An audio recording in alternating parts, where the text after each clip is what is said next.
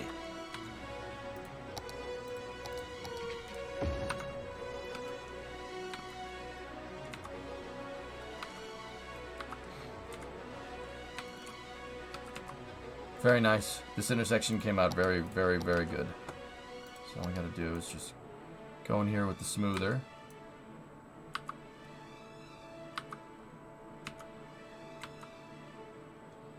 Smooth that out so it doesn't look as jagged.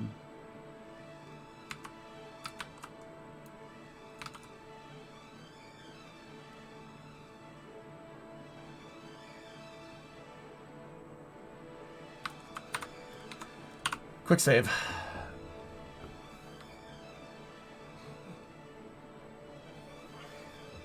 Do you still have the gear to make that army, or is it in a tub somewhere in the garage? I have all my paints with it, Rec. Yeah, I have them. It's just packaged up in the case. We could paint them. But, 40K is too much work. I'd rather spend money on car parts. But maybe we can finish what we have. I don't know. Those paints are probably long gone, dude. I haven't played 40K since, like, 2005.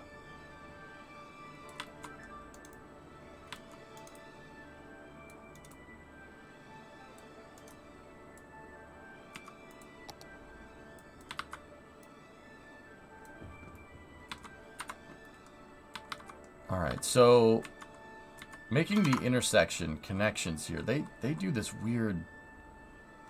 Oh boy. Alright, we're gonna have to figure out how to make that. I did make something like this over here. How did I end up doing it? Okay. We split the road.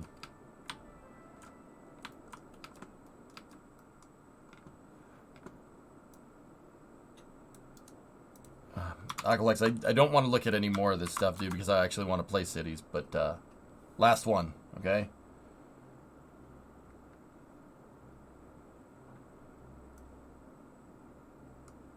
Where are we? I gotta see where we are. Yeah, okay. Portland, okay, there's the confluence. Okay, yeah, okay, this is Portland, alright, let's see.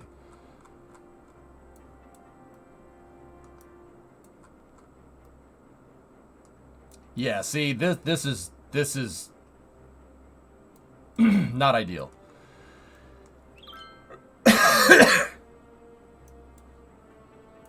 Let me go into street view here. Whoa.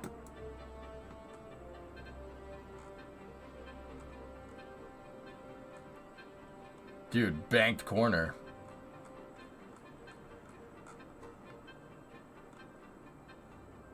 That's cool. Neat.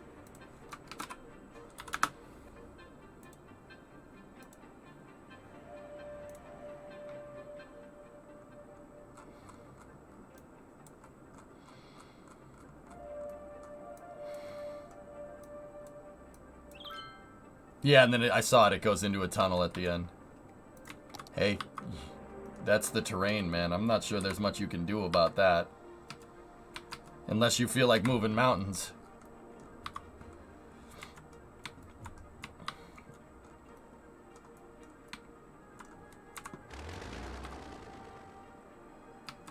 Alright, so here's how we'll do this.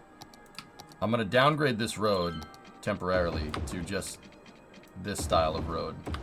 And what I'll end up doing is we will make highway stretches, because it seems to be understanding the intersection over there pretty well. So let's turn off segment snap for a moment, and we'll build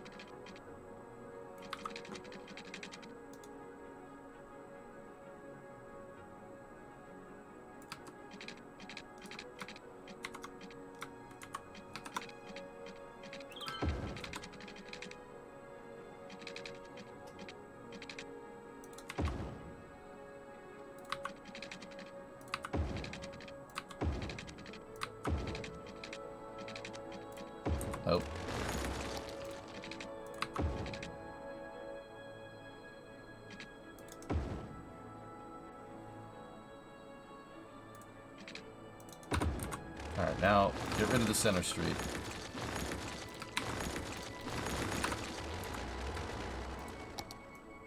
Oh, the slope goes all the way down. This is going to get a little bit difficult to make this right. Alright, how did I make this one over here? Yeah, I made it in the exact same way because I wanted a tram going through the center. Oh boy. Okay.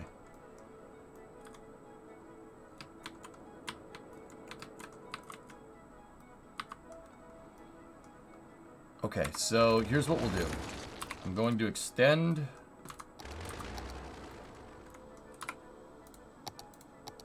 I'm going to take...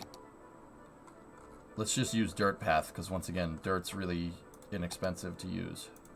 So we'll connect that, right? That's not what we want, though. I need this to be square.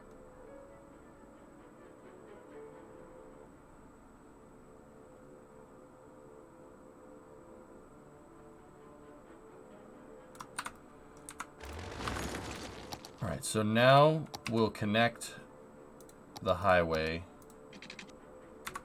Alright, there's a better way to do this. Hold on. Get rid of those. Get rid of those. Get rid of that. Get rid of that. The better way to do this is to... yeah, make sure that it's perfectly parallel by doing something like that. Now, we know that these on-ramps are perfectly parallel because, once again, we teed off of this as our original. And we know that that's 90 degrees to the highway. So we know that these are perfect. Those are just temporary. All I'm doing is basically making another 90 degree up here, like what we would do with footpaths, to make sure that we're intersecting the road correctly. Just need everything to be perfectly parallel to make the corners and the radius here correct.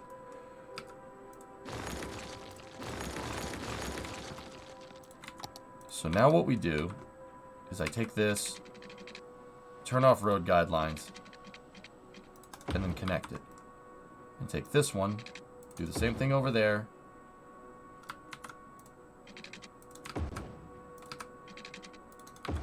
Right? There we go. Now, obviously, some of these are going the wrong way, but it pays to make the road the same way every time. That's really important to understand. Make the road the exact same way every time. So, like, if I made this road from here to here, make this road from there to there. That way, that means that the cells will be perfectly lined up, so the road segments are perfectly lined up. And then just reverse direction on the road.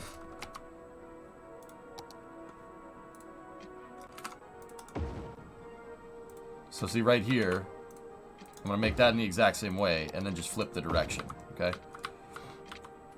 Note that I'm not connecting this into anything just yet.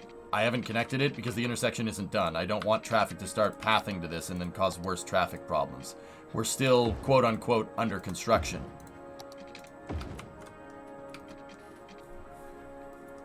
I found some free car parts for you. Car prints. Oh. Nice. Car arts. Yeah, they're prints of... okay. Nice. Okay, so now we don't need these on this side. We can cut those off. That's not needed. The dingle bop is smoothed out with a bunch of schleem, then repurposed for later batches.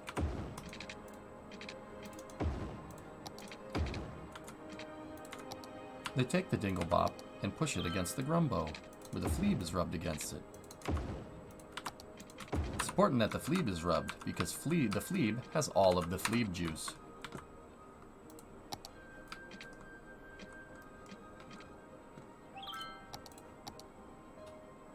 Okay, so now what this is looking for is a curve. I'll use this tool. Alright, so obviously the game doesn't like that. So what we do is we move this. Move that like that. Okay, so that's that way. And now we need a way for this way to get up there. So we're going to do from here to there. Obviously, it didn't like that. So we need to do something like this. Right? So get rid of that. Get rid of that. And now we need to crisscross this, basically. I'm not sure the game will understand what I'm trying to do here, but...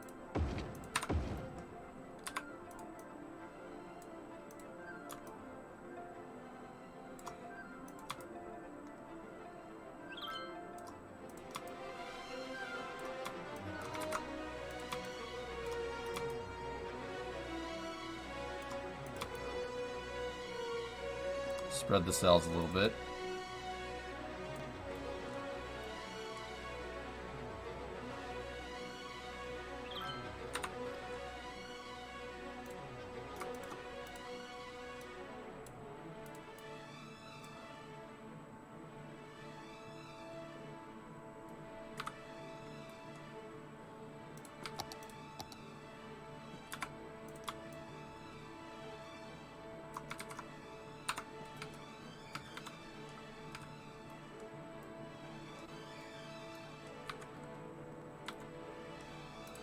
Maybe if I made these slightly bigger, the game would get it. How did I do it over here? Oh, yeah. That one. Okay, I see what I'm doing wrong.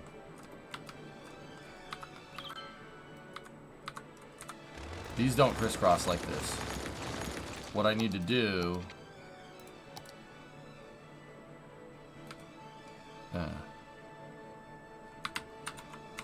the hell?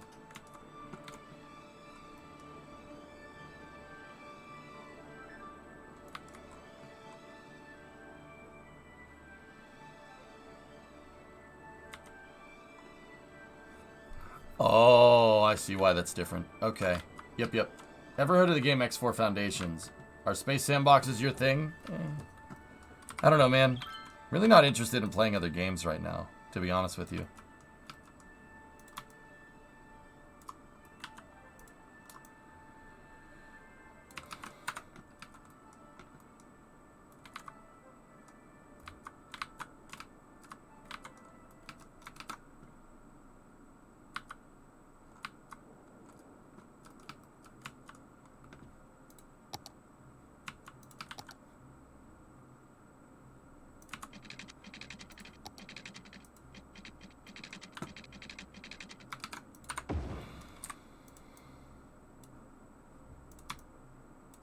Like, I don't know, maybe we will. Maybe we'll play other games someday, right? But, yeah, I'm kind of just into playing Cities and Kerbal right now. I have a lot on my plate.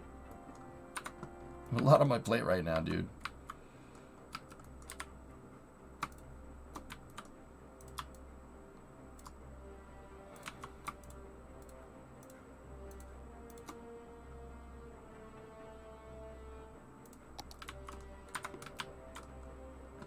Yeah, that's got to be how we do this.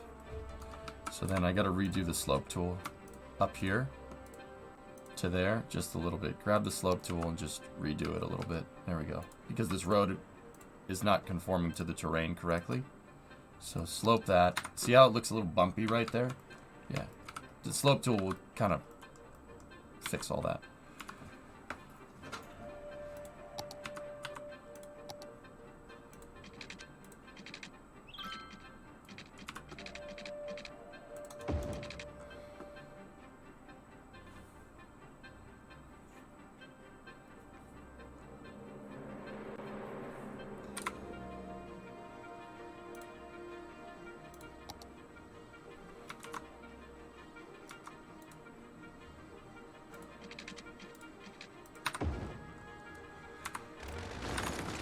Hey, what? Wait, you're not supposed to be on there. What are you doing?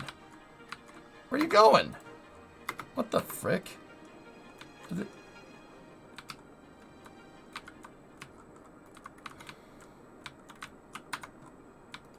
All right. Hey, Star Knight. Weddings and whatever the heck you have else going on does that. Yeah. Yeah.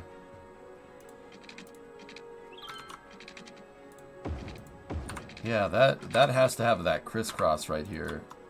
Dude, I'm not... Ugh.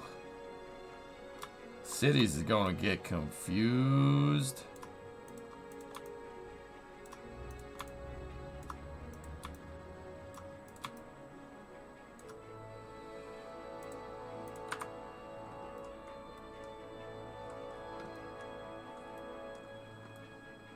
He missed his exit and needs to turn around.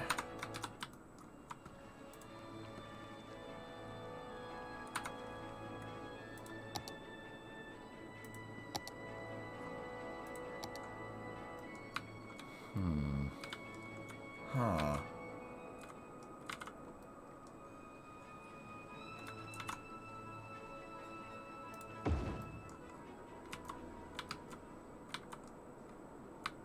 Looks like the city needs a couple more cookies and crematoriums. So if you have good availability and good capacity here, and yet you're still getting dead people that have yet to be picked up. First of all, death waves come all at the same time, which is really annoying. Because if you zone everything, everybody moves in at the same time, and everybody gets old at the same time, and everybody dies at the same time, right?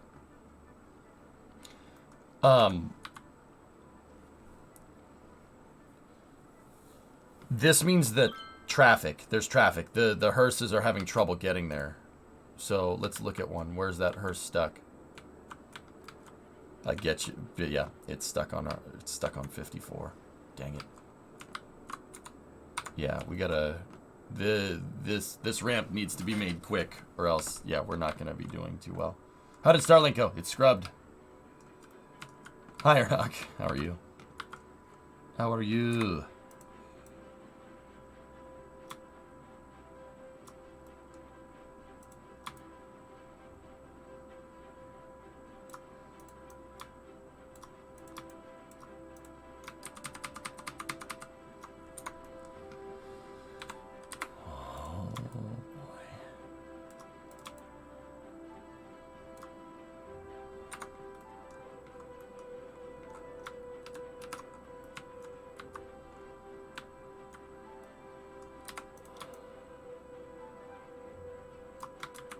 Yeah, it like relaxing these cells just a little bit. If I do that over there as well, just a little bit, that should fix it. Okay, that left us that right there. Didn't like that.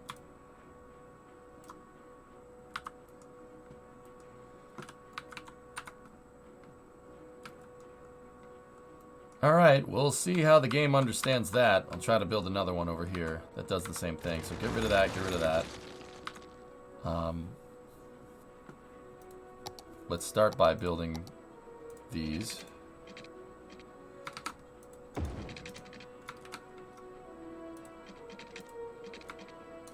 Oh, we gotta build it in the same way.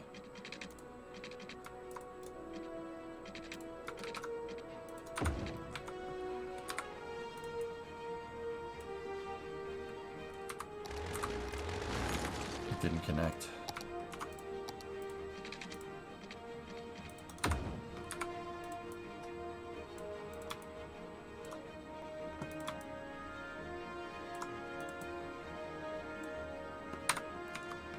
Okay.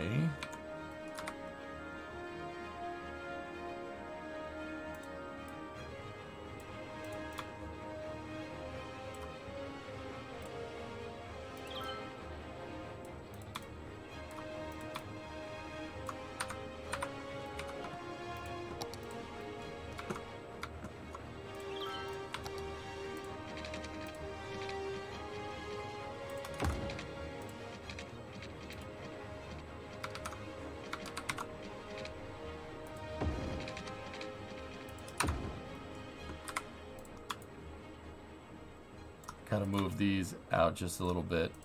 Move that to the center, and then adjust the cells accordingly.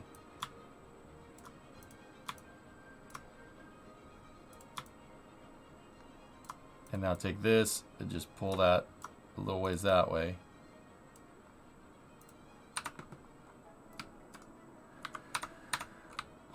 Okay.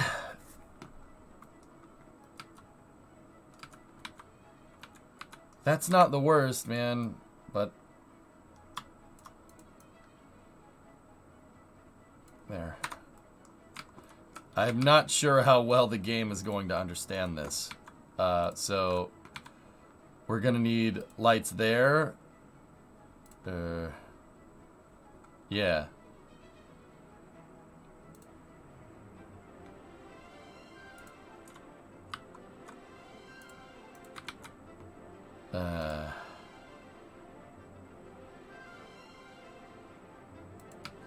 So let's try lights there and a stop sign right there.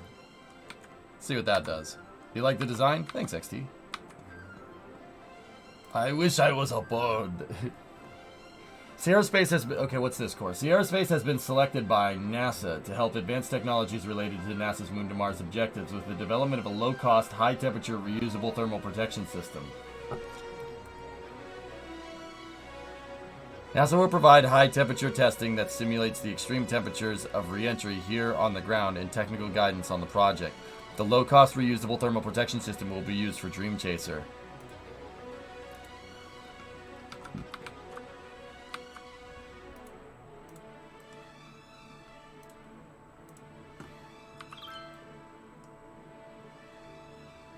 Lanes, man, lanes!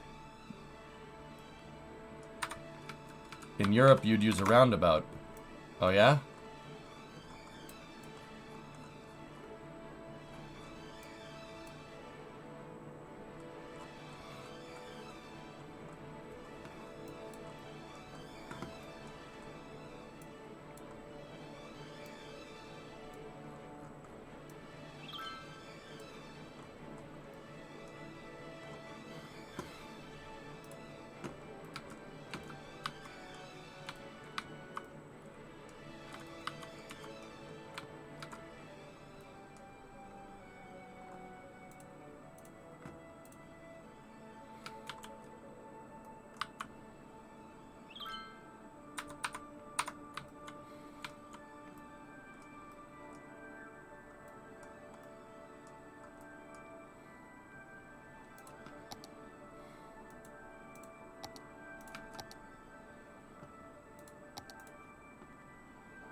Cool. There's the tram. I wonder... Wait, can we make like a... So, one-way tram track, two-lane road with tram, two-lane road with tram tracks, four-lane with tram, two-lane road with median, two-lane road with median, tram tracks and bicycle lanes. That's monorail. We don't want that.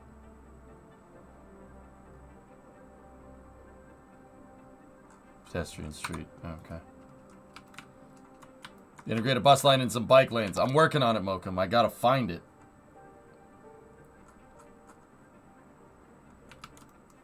How about over here we do... We gotta find cobblestone. We can do cobblestone here, like that.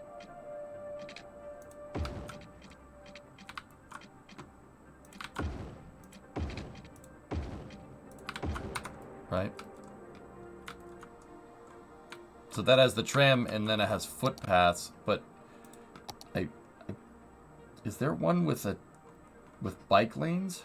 Like that two-lane road median tram track with bike lanes. Two-lane road median tram tracks. There's not just a regular tram track. Alright, so here's what we're gonna do. I don't like that. That doesn't look right. So give me a bicycle.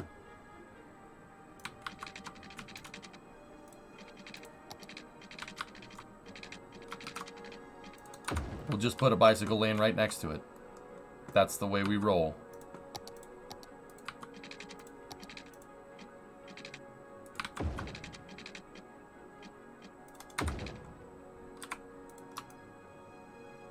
There we go. And I'll leave that for now. Bike planes and tulips and developers. Well, it's still funny. It's never not going to be funny, man.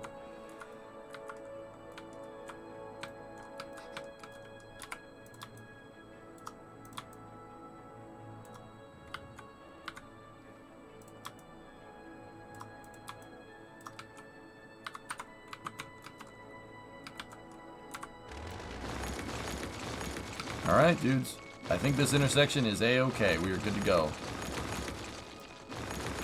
Get rid of the construction lighting. I like putting that down so we can see what we're doing because nighttime gets really dark in cities.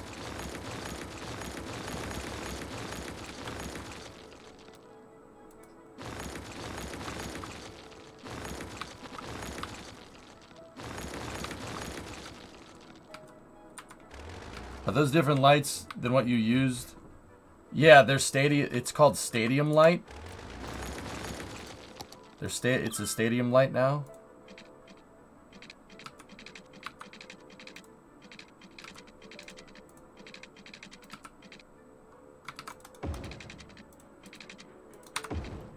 Ugh.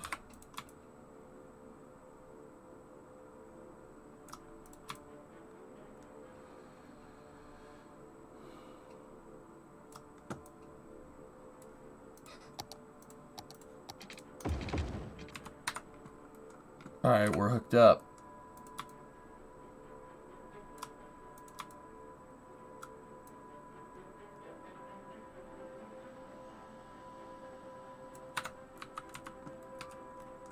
And then I just gotta modify this a little bit.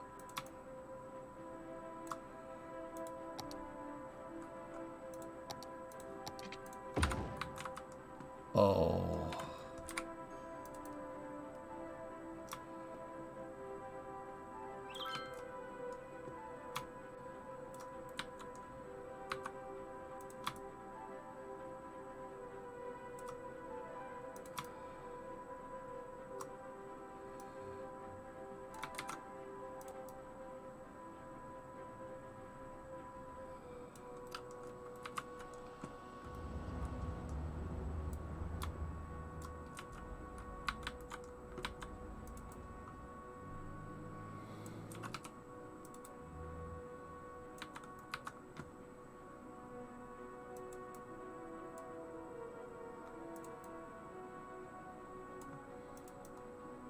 Just give me a second. Please hold.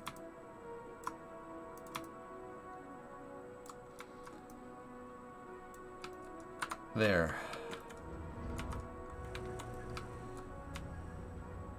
That's the only way to get that to look right. But traffic is already pathing. Here, let's take a look.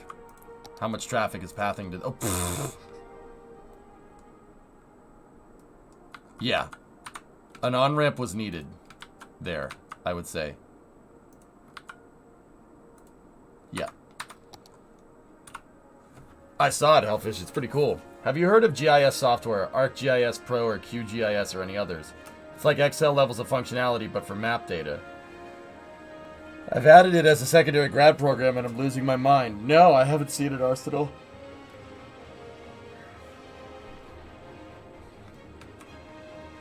Yeah, Biff, I still have a direction arrow pointing the wrong way in the second interchange you built. Have I since fixed it? Was that chat delay? I think...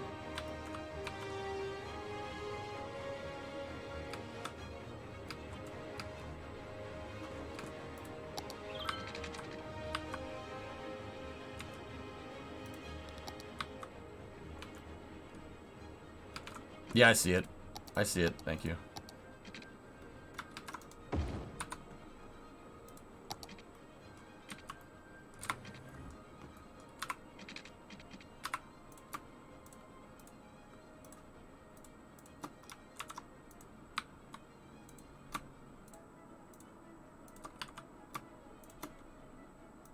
I have to do the grade operations here. There we go. Boop. Perfect. All right, sweet. Nice intersection.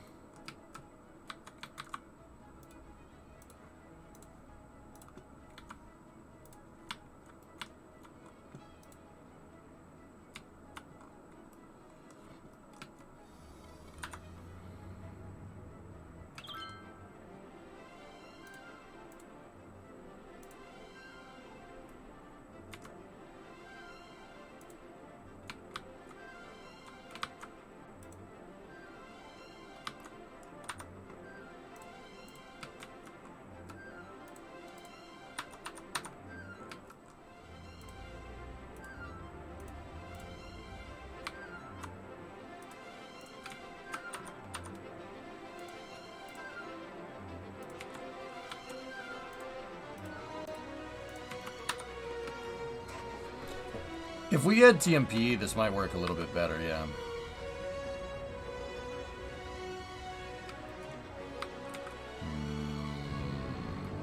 Don't like this.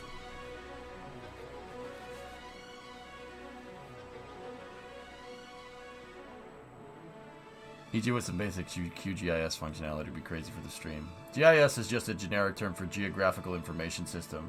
Oh. Cool.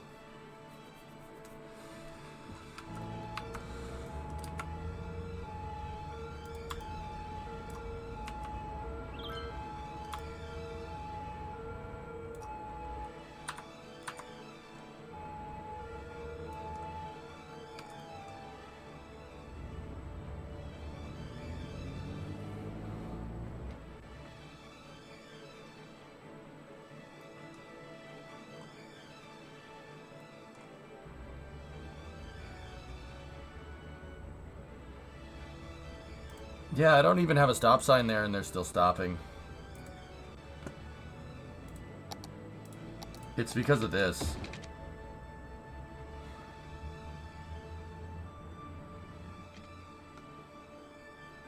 But now there's no way to get over here.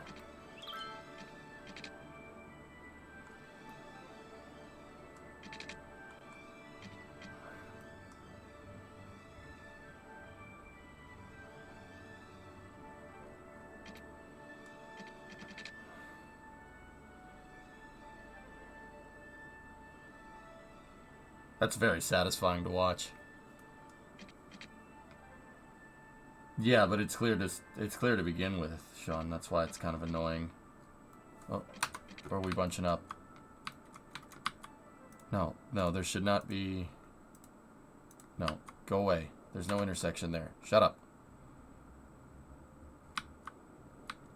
Okay. Nice. Nice. Go at throttle up. Nice.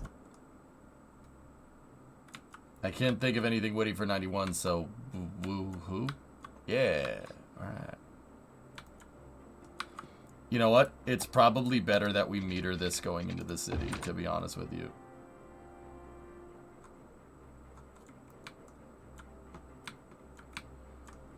Alright, where is this traffic going? Let me check.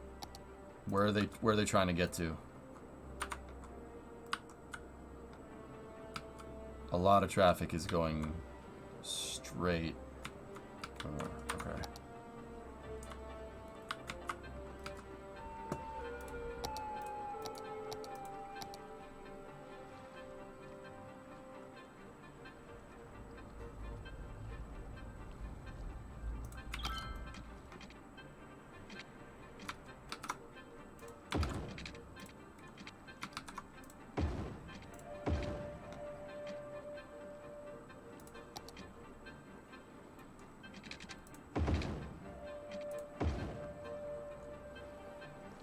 Nope, that looks terrible.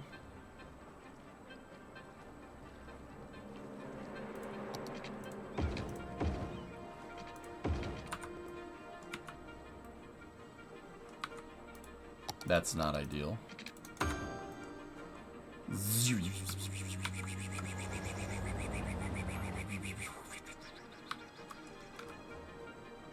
That might be just influx here. Yeah, and see, metering it over there is actually keeping the traffic flowing better over here, but it is stopping it up here, which is not ideal, but... What are the green lanes? Bike lanes. Yeah, it's for bicycles.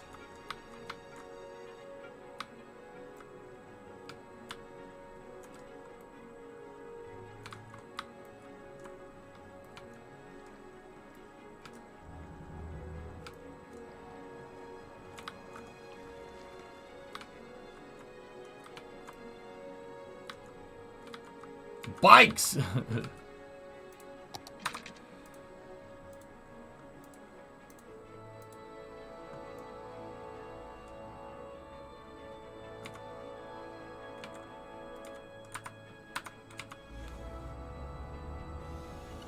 See, even if the light's green, it doesn't, they still don't clear the intersection, which is very annoying.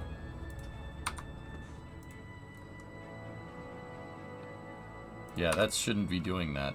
this is what I mean about cities not understanding this very well. But this does, like I said, inadvertently meter traffic.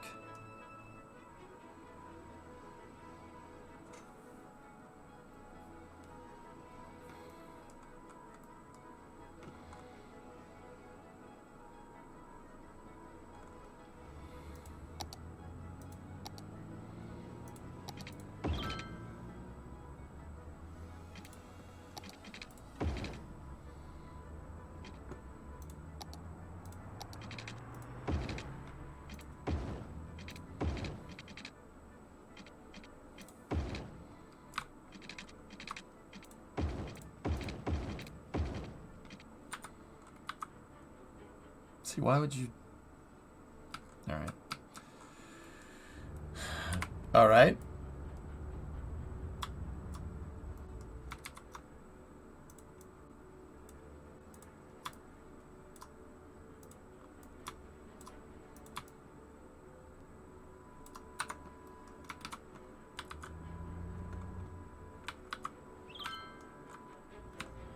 Lovely.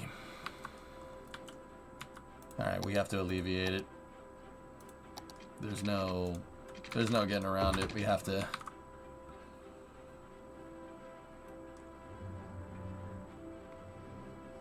If you set right away...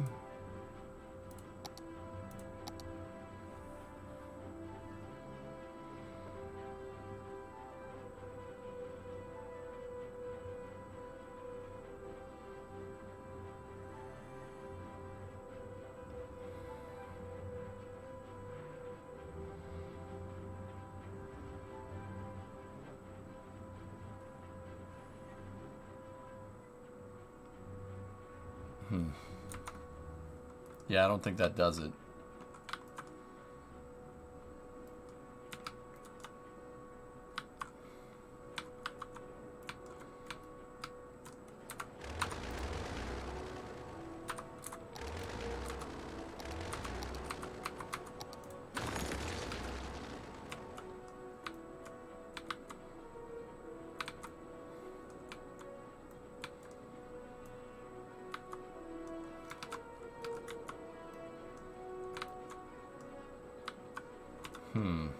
Alright, well.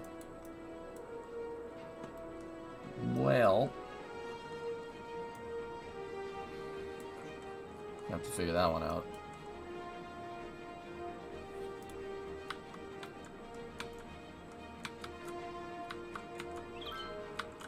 I'm thinking maybe have a road that goes like down here, like this, but I'm not 100%. Then, once again, Bells, this could just be influx. But see, nobody's using that intersection down here. No one's using this one, which is not... Oh, well, yeah, people are. But no one's coming this way for that intersection. They're all prioritizing that one because it's the quickest way. But then again, all those buildings are super close to this. When I build buildings down here, they will prioritize this as well. I don't like using Traffic Manager. I like figuring out the stock problems with the AI, even if it's not entirely realistic.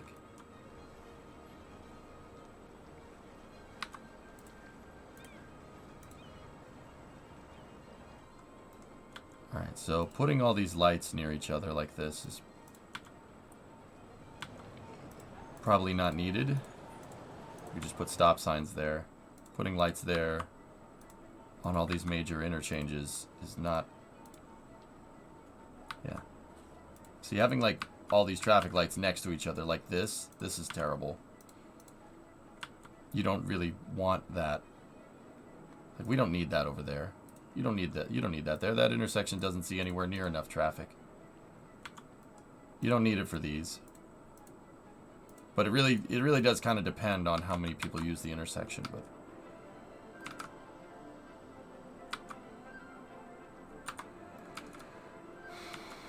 Do you have all the DLCs? I have a good amount of them, Jack, yeah.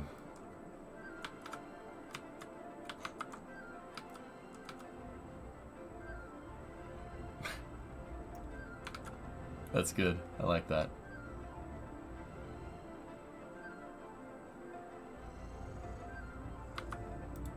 G14 classified. That's good. So you know what I'll do? I'll make that bit of road a concrete segment. Like that. And the traffic will automatically not prioritize it because it's slower, because that road has a slower speed limit.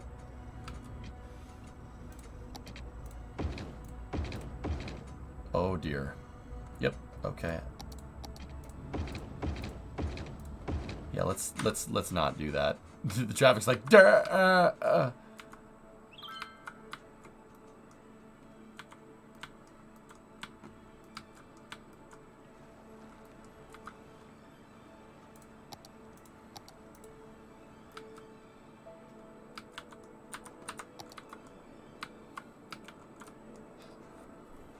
yeah. You know what I'll do? I'll see if I can make like 2 of these 2-lane concrete like that and see if the game doesn't screw up too bad.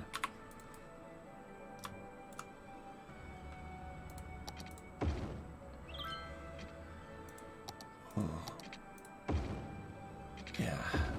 There. That'll work. It's recognizing that cell correctly. Cool. Do you have trams active yet? They're still setting up. I'm still really setting them up. Fine. Put a stop sign right there. That's gonna be worse. Yet they're all taking that now, which is strange. But yeah, okay, so it looks like we were just dealing with some influx of everybody trying to path on this road all at once. Which does make sense. That's cool.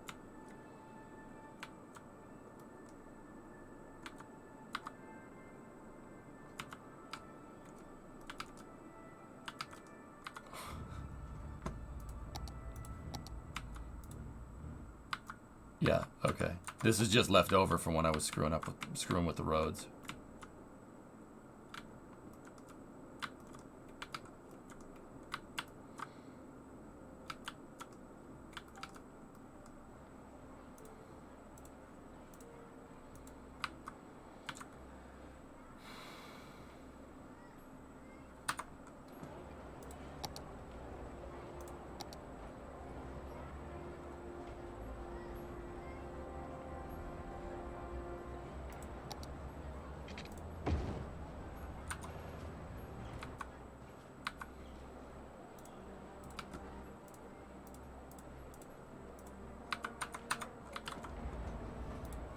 I'm just doing some modifications here to try and give ourselves a little bit of a wider berth right there.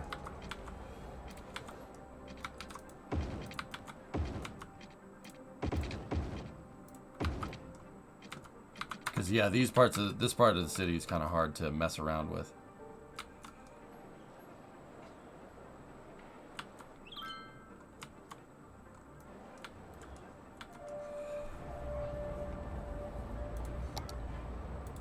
You know what? Give me a freaking pedestrian road. Just put a pedestrian road right there.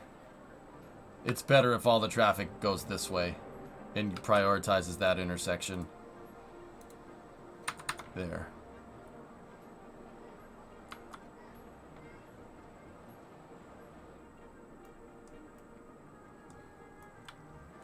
Cool.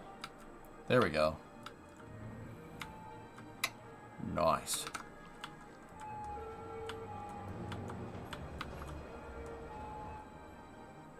Yeah, that's given... Yeah, that's better. That's gonna help us. How would you feel if in Cities 2 they added a feature that allowed car wrecks and blockages? Oh, I'd be in. That'd be sweet. I'd play that. Sure.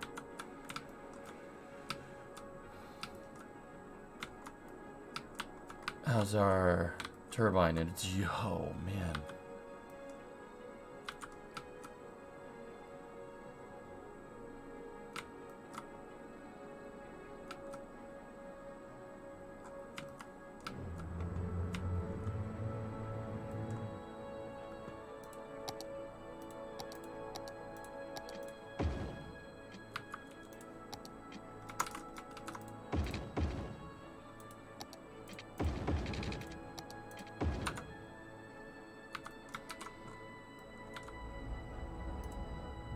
It's not putting in a stop sign or anything here, is it?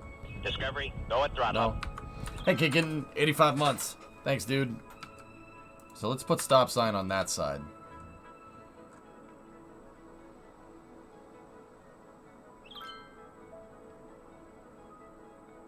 That should help meter the flow a little better.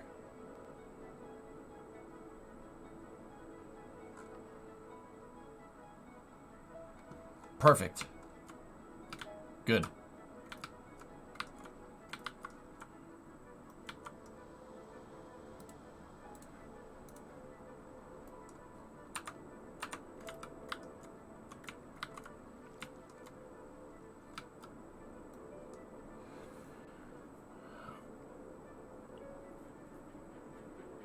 I don't think this intersection was the right type of intersection for here. I think we needed to make something like this. I think these two interchanges should switch places. But then again, this intersection is going to more empty space than anything.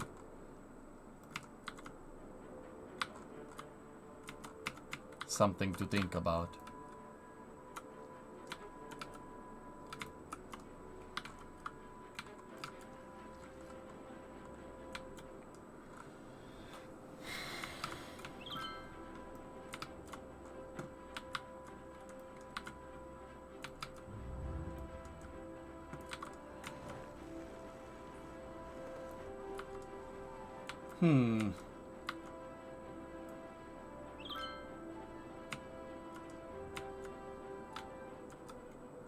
Okay, city's making some good bucks now.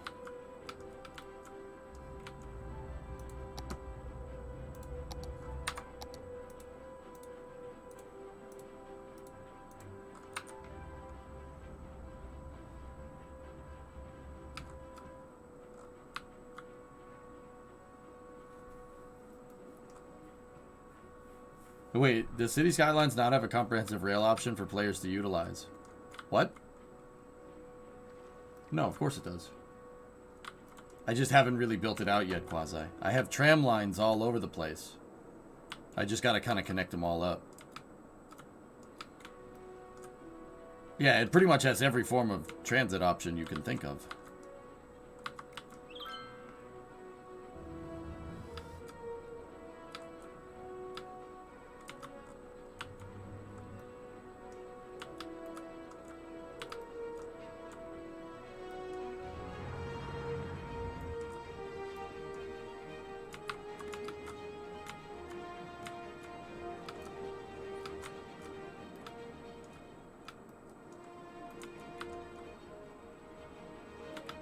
Need to play my copy and experiment? Yeah. Alright, let's look at jobs here.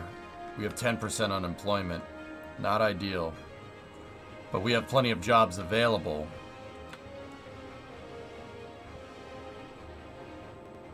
Our total population is 38.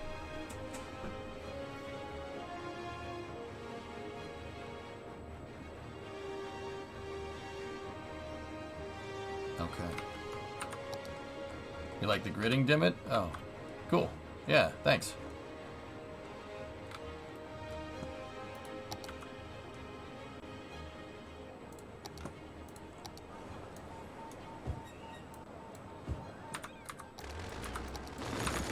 Whoops.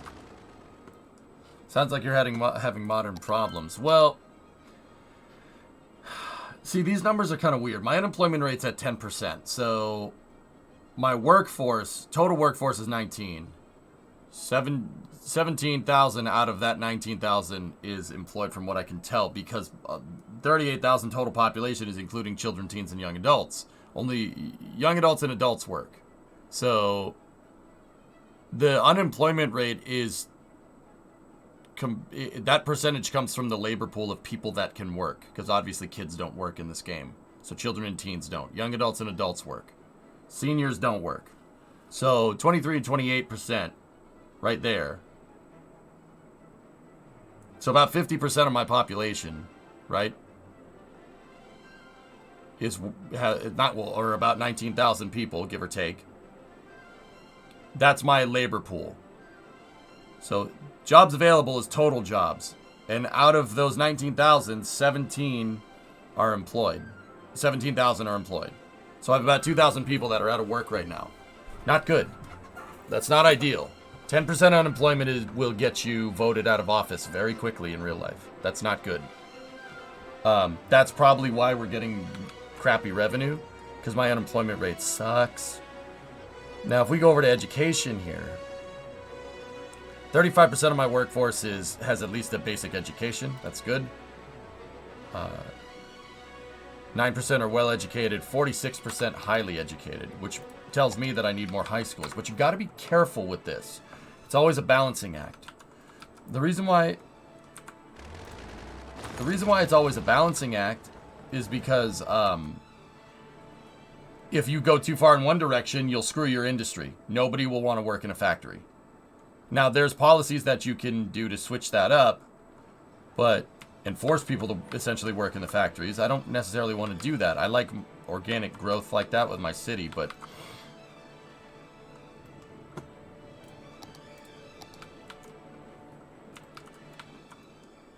then again, you know, out of those 2,000 people that are unemployed, you know, I really like to know what percentage... Discovery, go and throttle up. What percentage of unemployed, like what's the education bracket for percentage of unemployed?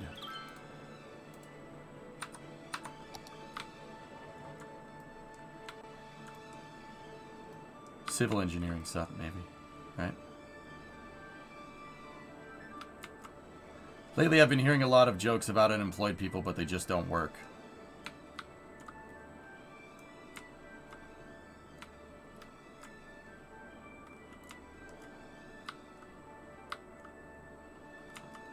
So this tells you that I need industry or office jobs, but it doesn't tell me exactly what I need. So I can test this by doing something like this. Put that down. How quickly does it get settled? Actually, a good way to do it would be to pause the game, right? We'll put down a 4x4 bracket for industry and a 4x4 bracket for office. Unpause the game, see which one gets developed faster. And that should tell me what type of jobs people are looking for. Hopefully.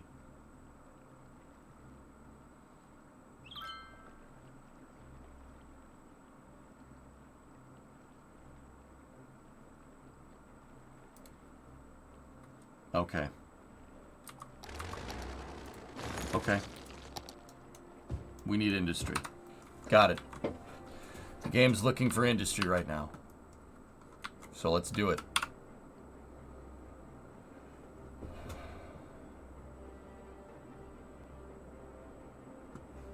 I mean, keep in mind, we'd have to do... Really, a good way to do that would be to do it 3 times.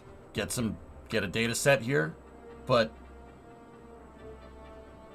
I'm pretty sure I know because of my unemployment, because of my education, because of how my percentage of educated citizens here. 35 is just educated, 10% uneducated, 46% highly.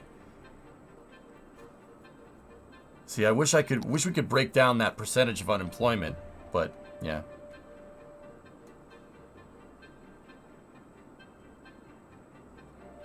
Nice, J-Speed. Here, we'll do it one more time. Let's trial it again. Pause the game. 4x4 industrial, 4x4 residential. Unpause.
Interesting.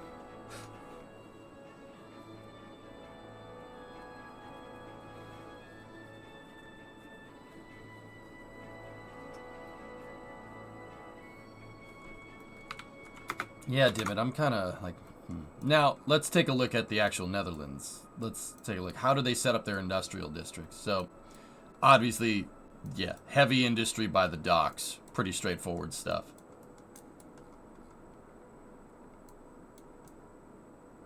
Yeah. Yeah, pretty heavy industry by the docks. See how all the industry is kind of clumped together? That's a good way to do that. Because, yeah, then you build the specialized roads, like, for trucks and whatnot, right? As opposed to over here, there's not much industry over here. It looks like there was at some point, because of, like, how these docks are set up. It looks like there was industry here, but they moved it. And this is all kind of residential and whatnot.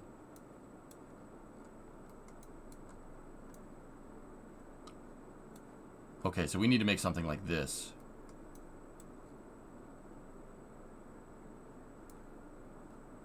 Okay, we got a big project here.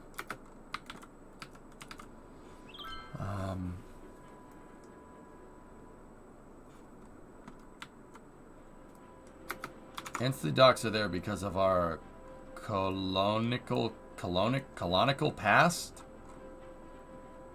Colonial?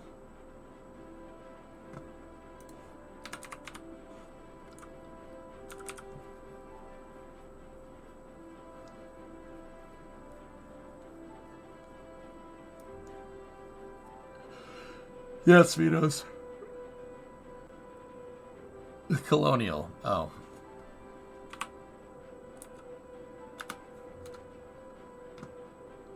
No.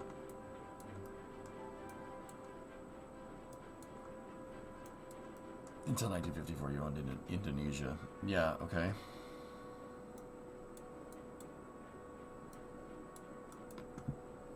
I don't know, damn it.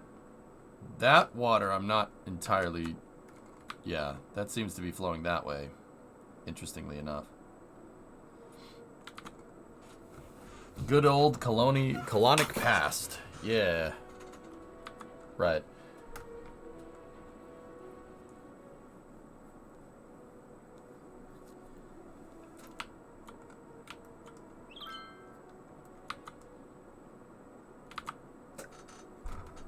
Because, yeah, that's... We love that. Just wondering because of the pollution?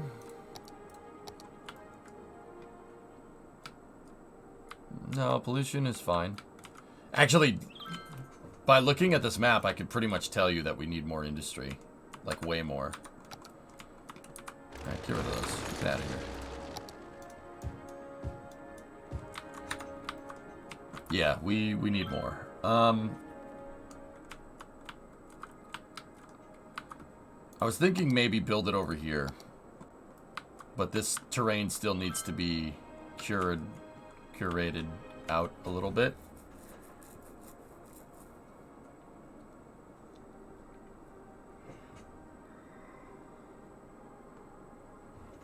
Yeah. So in Rotterdam we have Delftshaven. Delftshaven.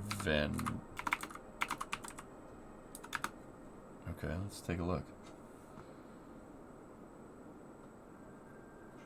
Oh, yeah. Oh, wow. Look at this. Cool.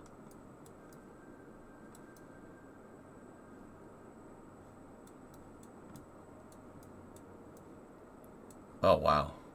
Oh, this is nice. I like this. I like this. How are our beaver friends doing? Don't know. Haven't played in a little while.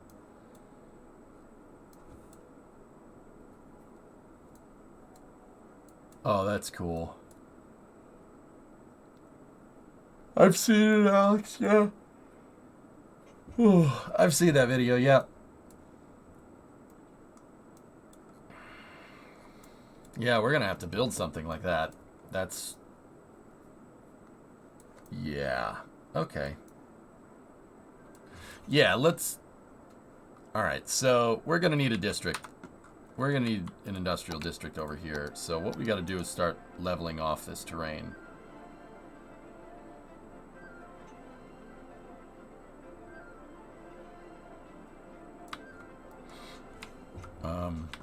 I'm not sure where we're going to put it. I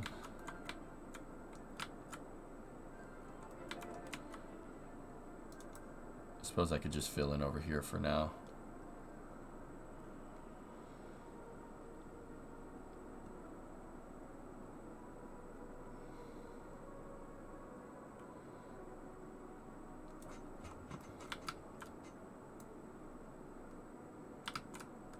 Got to be careful about filling in this stuff. If we fill in a water source, it's gonna just keep it's just gonna keep filling. All right, let's just dump the rest of that. We don't need it. I don't need it. I definitely don't need it. Yeah, we're gonna need to really get rid of a lot of terrain here.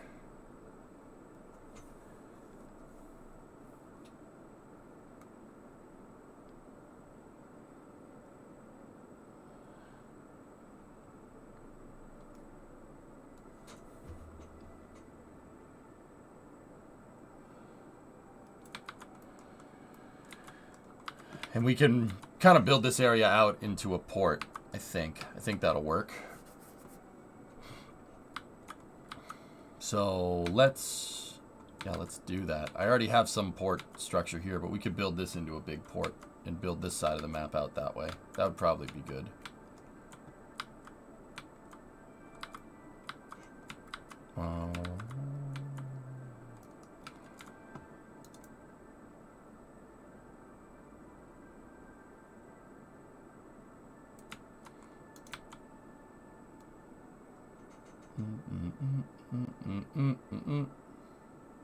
Just make a huge trash mountain. Do you guys do that?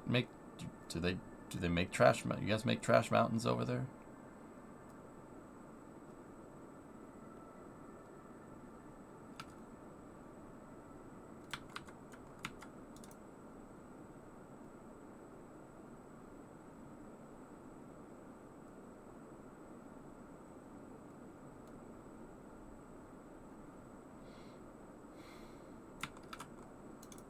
See, I'm basically just getting rid of all these hills here, but I gotta be careful because our city still isn't making money. I don't really have a lot of cash to do something like this. Before, we were making money hand over fist. We're not making as much money because we need that industry. We just gotta be careful about the coffers here. I don't want to have the coffers go below $1 million. We'd have to basically start construction regardless of what happens.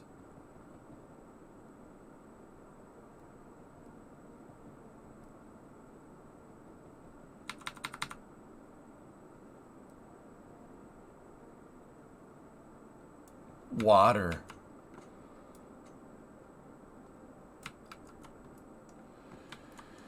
Have you tried finessing any politicians? No?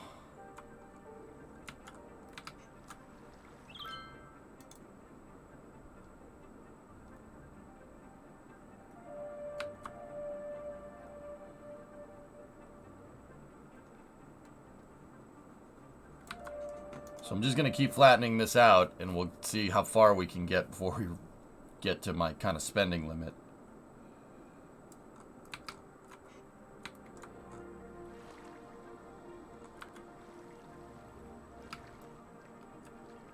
Oh crap, that water source is higher than sea level.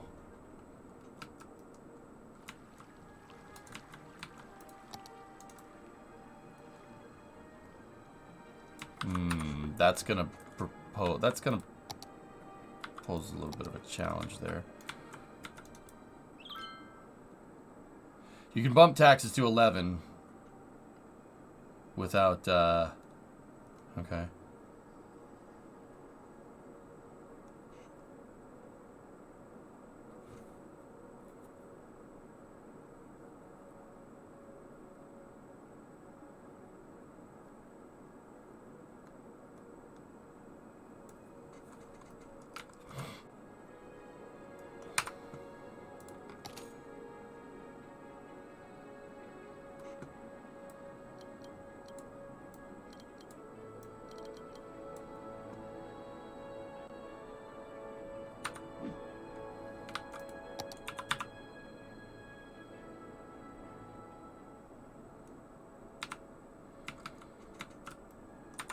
Oh. Yeah. That actually brought us to equilibrium. I think the reason why we weren't making as much money is because I wasn't taxing everybody at the same bracket, and I started zoning way higher density areas, and I hadn't equalized out the tax rate. So now, yeah, actually, yeah, now that we flat taxed, we should be way better. Wow, that's ridiculous, man.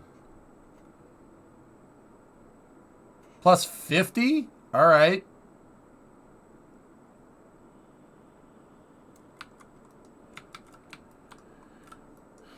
Highway toll booths.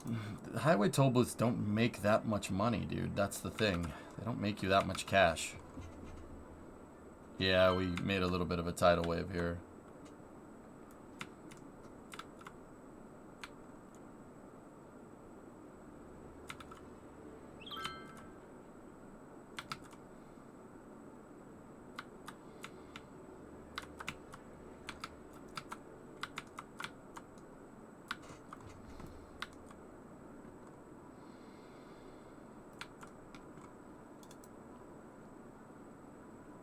Ten of them, they don't make that, dude, I'm telling you, they don't make that much cash.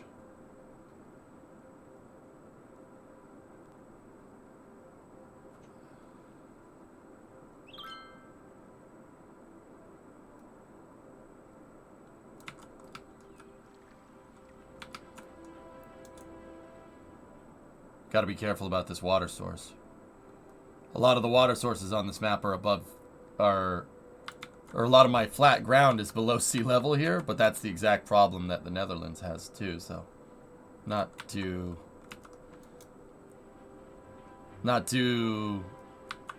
like upset that I have to be careful with this.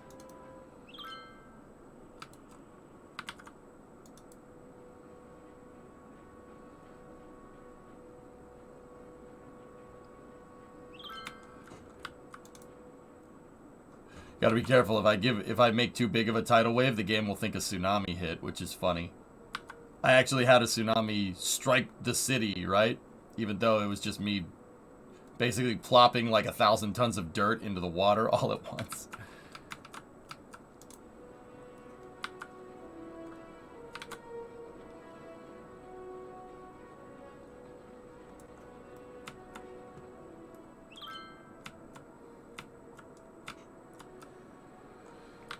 Have you ever messed with the tsunami map for this?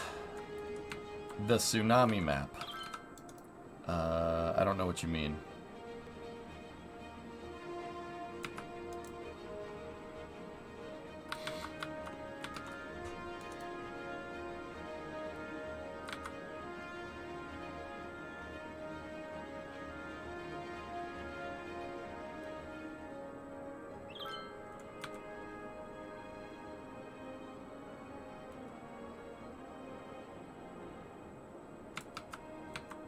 The tsunami map.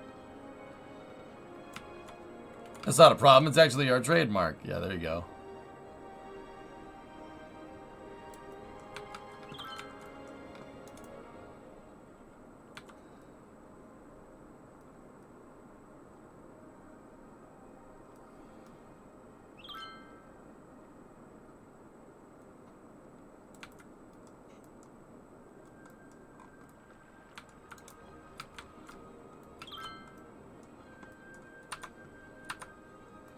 There's a custom map that starts with a 1,000-foot tsunami wave incoming to the shore. Oh. Okay. That's... seems problematic, man.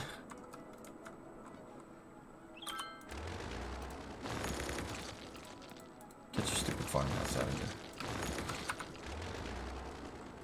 Get your stupid farmhouse out of here.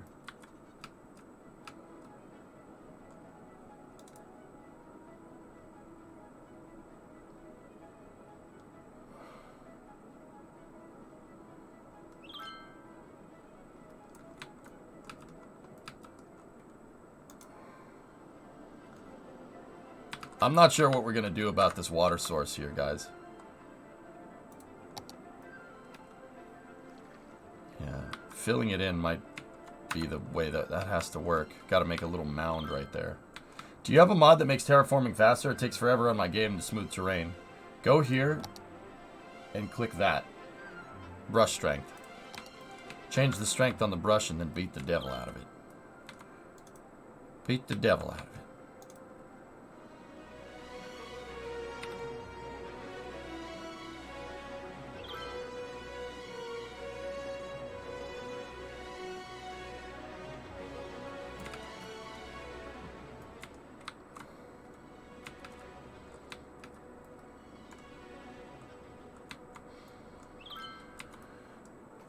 Dope. You feel that? Don't worry about it, man. It's all good. Oppressing Dutch farmers just like real life? Wait, what? No, I'm going to make more farmland. Oh, you're talking about me wrecking that farm. It was abandoned. It's fine. Believe me. On the outskirts of the city, I'm going to build crazy farms, dude.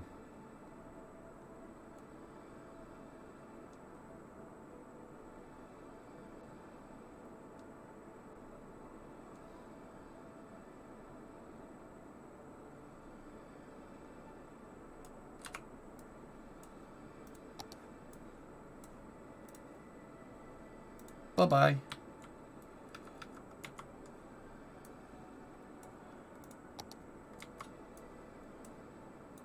Forests? Don't need no stinking forests.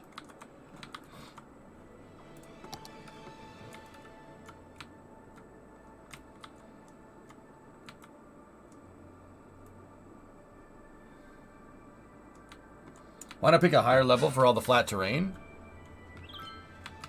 Because this is basically the problem that the Netherlands actually has in Arleon. I did it on purpose.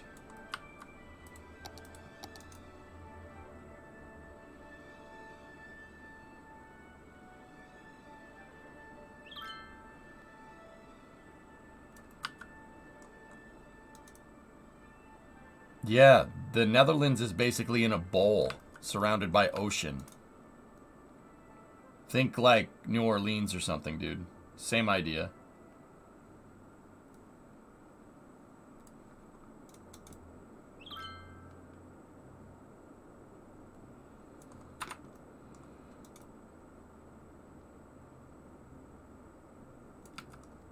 What I'll do is, you know what we'll do? We'll make this look like a water treatment facility or something.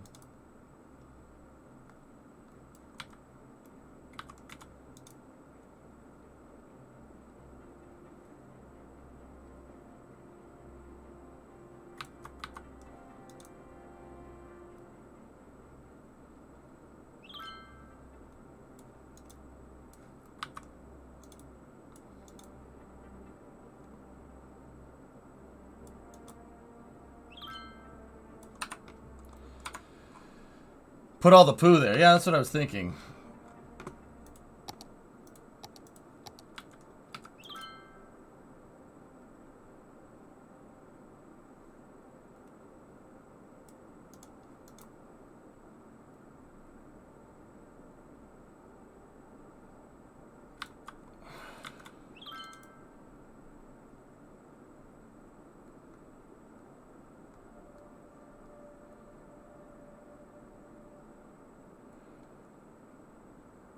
Okay, this is going to be our big super industrial port right here. Or at least the start of it.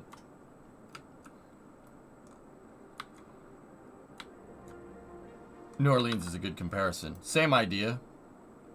It's a city that's built in a bowl surrounded by water. They got to be careful with that stuff.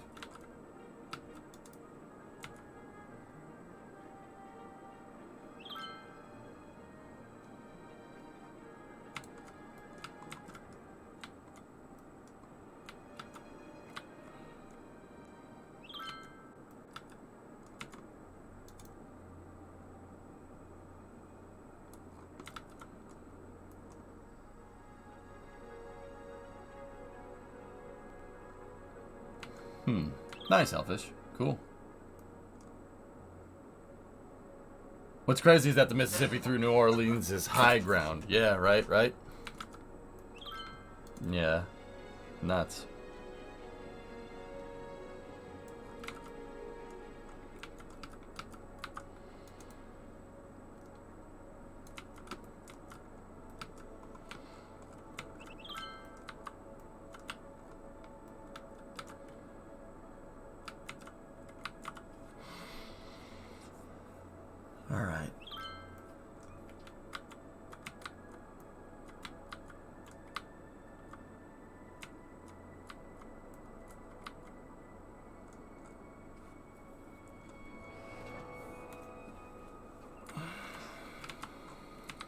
I'm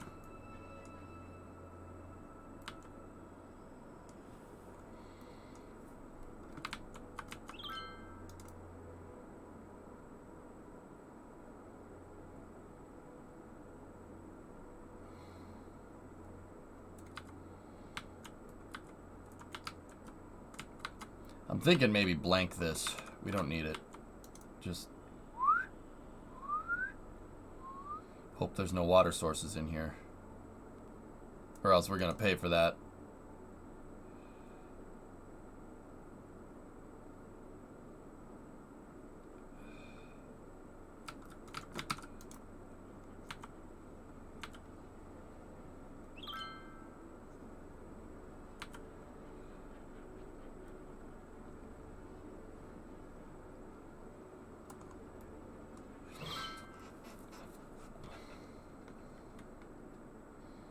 Just get a bucket and remove the...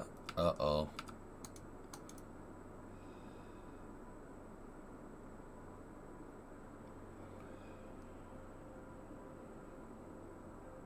Okay, we still have 1.3 million flurbos. We gotta...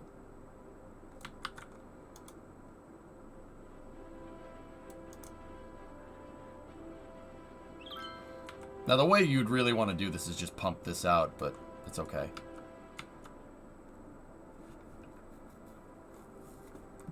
Get a bucket and remove... Oh, different game. I'm wondering, you know... Hold on. Let me try something. I'm wondering if we can just put seawall right here.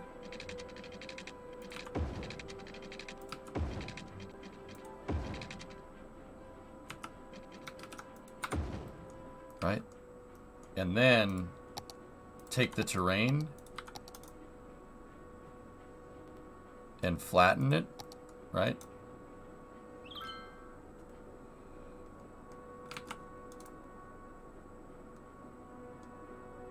Around the water source, right? See what I'm saying? And then just, so now take the entire thing, right? And then select here and then height match it to lower it down. I wonder if the water source will fill up to the seawall edge and stay there. Like, I wonder if it's going to flood. Let's see when the water is a little less turbulent.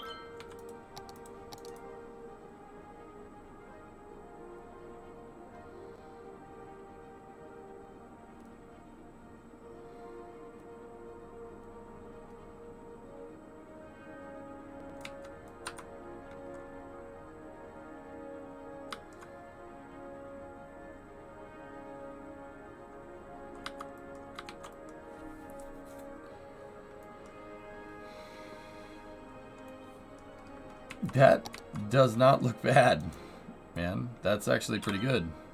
Alright, so just go up one. Like that. Yeah, that actually works. Excellent. Cool. That did it. That's neat.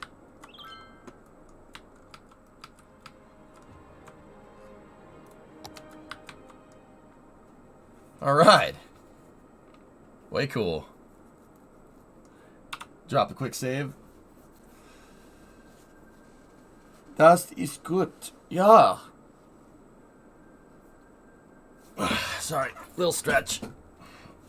Nice. Nice. Yeah, freaking awesome. It is coming along, dude. It looks good.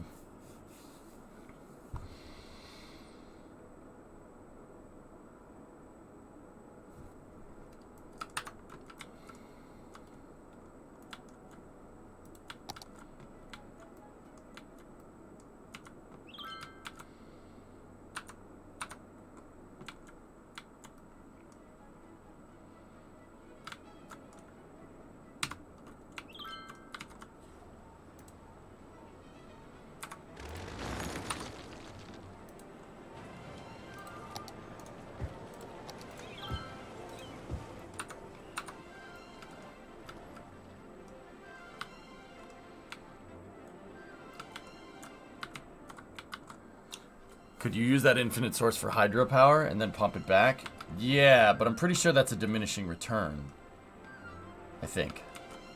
Well, you can use it is to just give basically your city an infinite water source. It's just basically a well. I'm wondering, can we put pumps on... Yeah. Yeah, we could. With the anarchy. With anarchy, we can do that. Use it to generate science. Nice.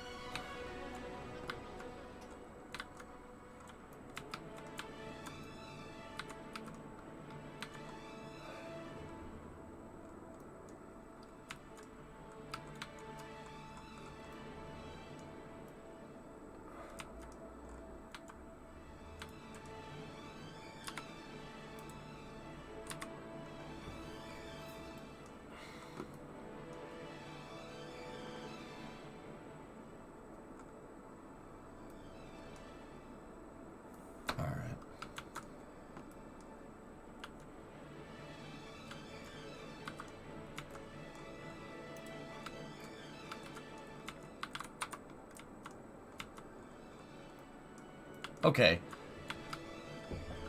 So, this isn't as bad here now, because we messed with the tax rate to make it more accurate to the Netherlands. So,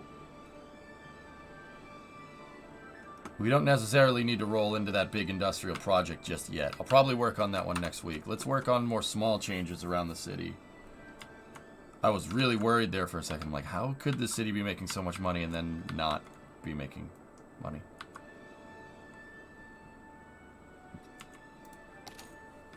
What I'm wondering, though, is if we crank this down to, like, 10...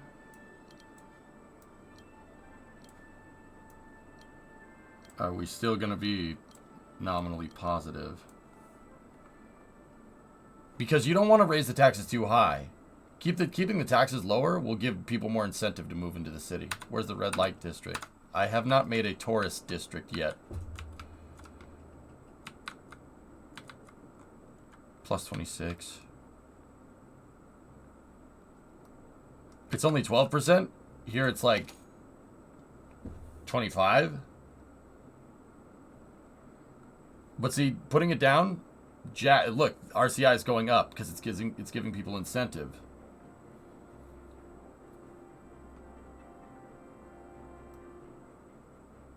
Rise in Danish taxes. You guys are really at 25%? How much money would I be making at 25? Just out of curiosity.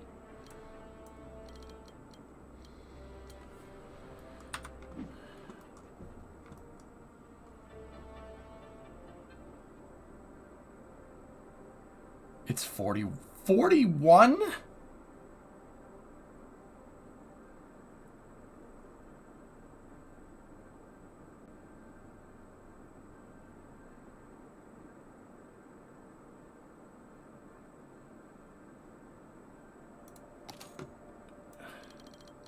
Yeah, people are starting to complain.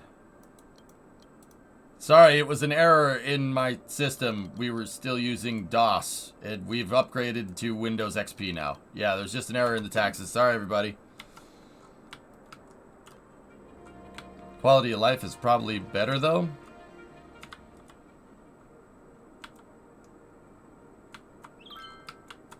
I guess.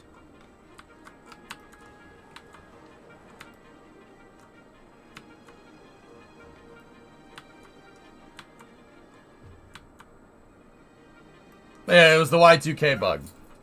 12 is the max you can get away with. I wonder if we could... See, it's interesting. I'd be interested to pioneer that model here. Not pioneer it, but test this model. I'm wondering if you raise the quality of life to where every building is insane and you spend tons of money on trams and everything. If raising the taxes, as long as the land value is higher, if raising the taxes proportionally to land value actually works. Like pioneering a European model styled city, right? So you have higher taxes, but there's stuff. There's lots of stuff. Does that make sense? So right now you can't go above 12 before they get pissed off. But how's the land value? We have pretty damn good land value pretty much everywhere. I've tried, it doesn't. They always complain after 12. In Italy, if you're an entrepreneur, you can end up paying as much as 60% in different tax.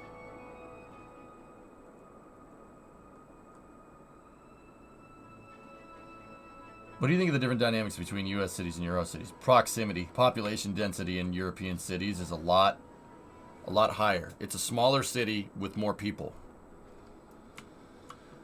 For me, it's 37% income tax, and there's a few others bumping it up to like 41, 42.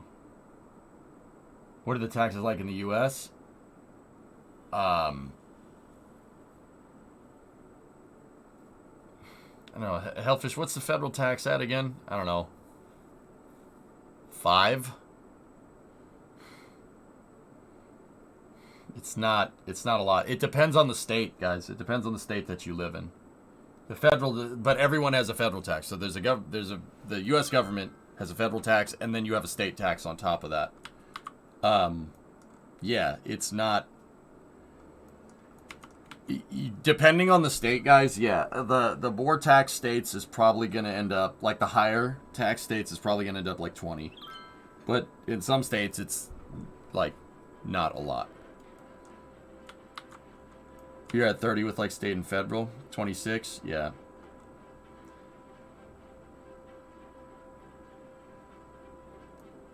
It varies by state, fellas. Yeah. Yeah, so different places are going to pay more and different places are going to pay less.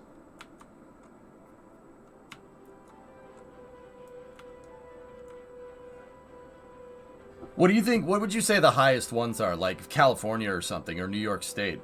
It can't be above 20, 25, maybe 30, right? Total?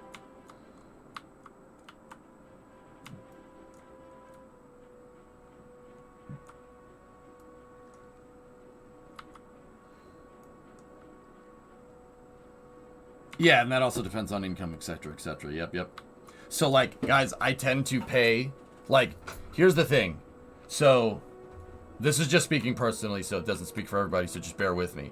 Like me, I don't pay a lot of taxes. But the reason why I don't pay a lot of taxes is because I run my own business.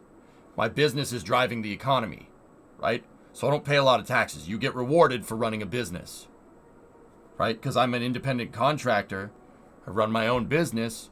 I get you can write off a lot of things. You're incentivized to start a business and run a business in the States.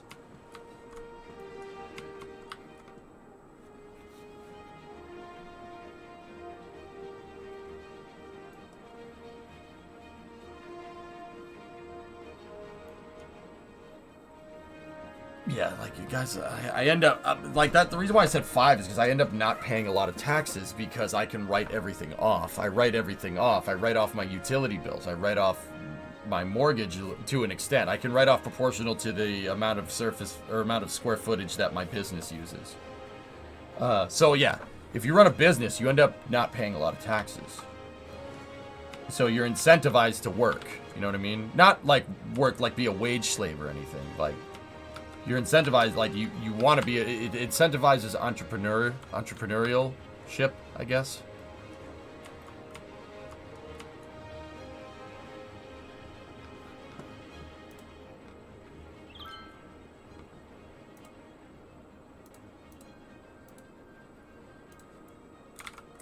Entrepreneurship is the word. Hi, Sneaky.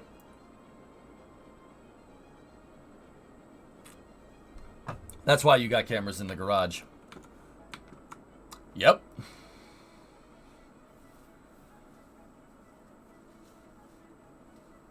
Jeez, Salute. Yeah. Over here, our sales tax is like 9 or 21%. Okay. How's Hayden Doc coming? Good. Yeah.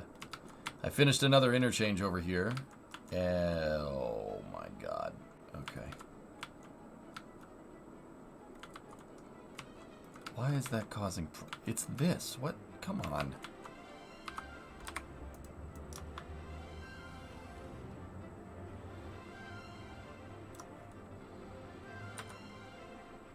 Maybe if we change the logic here, switch the cell to a turning lane on both sides, it'll help.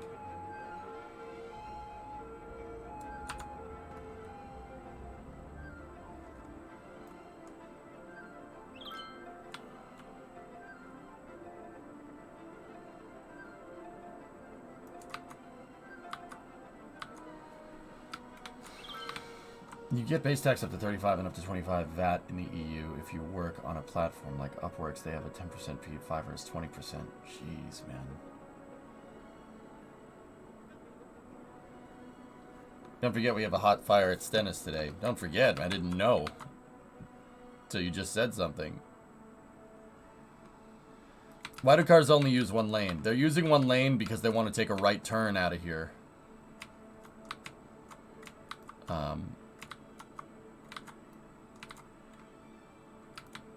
And then over here, the game logic realizes that you have multiple lanes between left and right turns. So yeah, it's just the game logic trying to figure out where to go. This is what I like figuring out. I think this is fun. Sometimes you get stuff like that. See how everybody's using just one freaking lane and then it all moves over to the other ones? That's the kind of stuff that's infuriating in cities, dude. In fact, you know what? If we go into the multi-tool here, this network multi-tool, and we literally get rid of that cell, that should help us with road traffic. That should make it so that problem doesn't happen.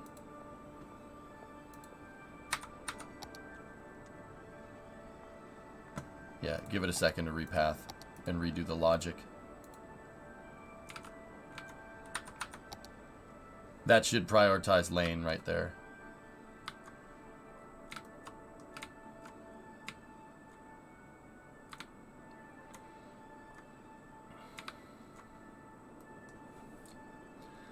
Supposedly the worst state in 2023 was New York with a 12.47%, including property and sales, on top of the 10 to 37% federal depending on tax bracket.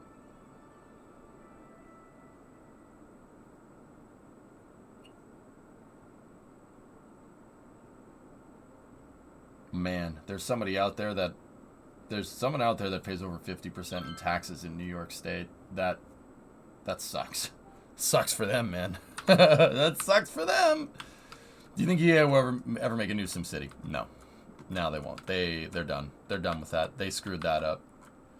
The corporate bigwigs at EA don't see profitability out of a city simulator game because the last time they tried it, it sucked. Never mind the fact that they shortchanged Maxis and basically said do more with less, and the game ended up sucking. So, you know, some corporate fat cat at EA is like, well, the last time we tried to make a city simulator game, it didn't work. So city simulator games aren't profitable. It's like, yep, all right. Yeah, that's how that works. Okay. 50% on only a certain bracket. Yeah, I know. I didn't say everybody's paying that. I said somebody out there in New York State is.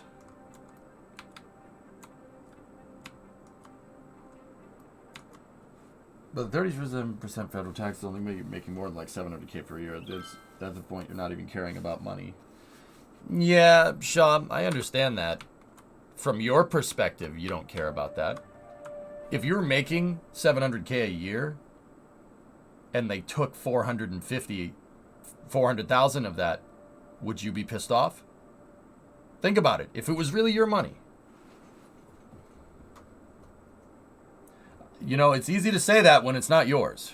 You know, just keep that in perspective. Now, don't get me wrong. I know you pay a fair share, blah, blah, blah, blah, blah. I get it. But also, just something to think about. It's different when it ain't your money. You know?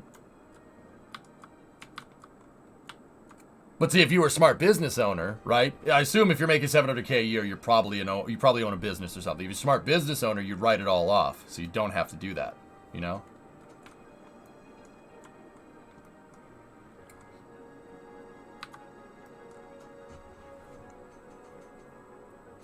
Yeah, so I know about the bracket limits. Yeah, I do, but yeah, no.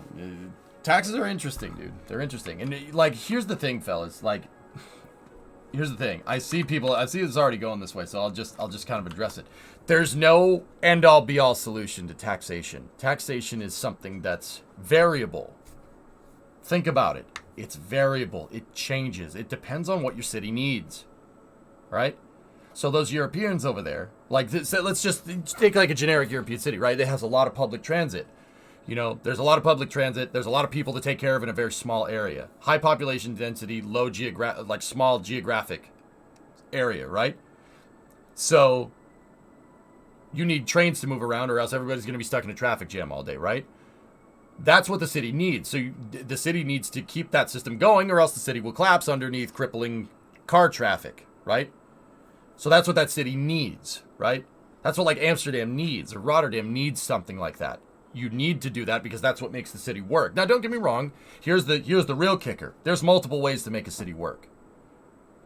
I'm not saying that Amsterdam couldn't do with a low tax bracket model. It's just, at that point, the trains would have to be profitable, which would be hard to do without some type of subsidy. But from the government, a subsidy to keep the trains running, in which case you're already paying for it anyway, in which case, higher taxes because of the subsidy, right? There are other ways to do it. It's not like one end-all, be-all way. Every city has different needs. Think about every city like just as a different type of plant. Some plants need more water than others. Some plants need perfect soil composition to be right, to get a good yield. Some, it's about climate, right? It really depends on what you're trying to do. It really depends on where your city is, right? And what the people of that city's goal is, right? That's the thing about taxes. Like, everyone's like, oh, I like a higher tax system, or no, I like a lower tax system. The reality is that it's too much of a complicated situation to be like, to say that there's one end-all, be-all solution. There is not. It depends on what your city needs. Texas has 0% income tax. That breaks my mind. Well, King Kitten, that's why there's a lot of industry and a lot of business in Texas, because that's the incentive. They make their money other ways, other than taxes, right?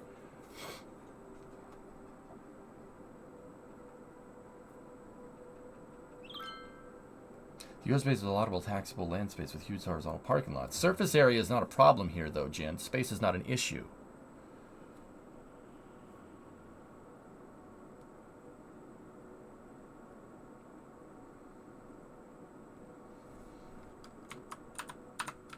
Yeah, but Aqualex, that's the kind of blanket statements that I'm talking about. You don't know that that's what's happening in every particular city. Take Massachusetts, for instance. We have high taxes, but we have a pretty damn good public transit system, too.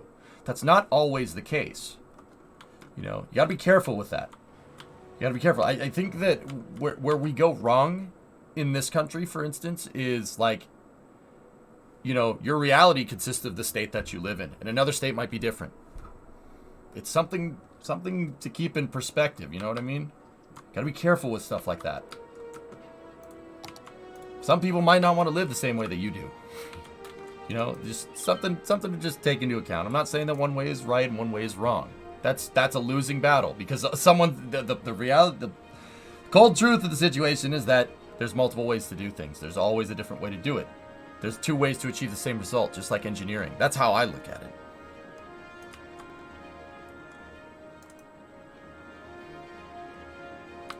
Oh, Crane Guy, I don't know, man. Couldn't tell you. I'm not an accountant, man. That's my accountant's job.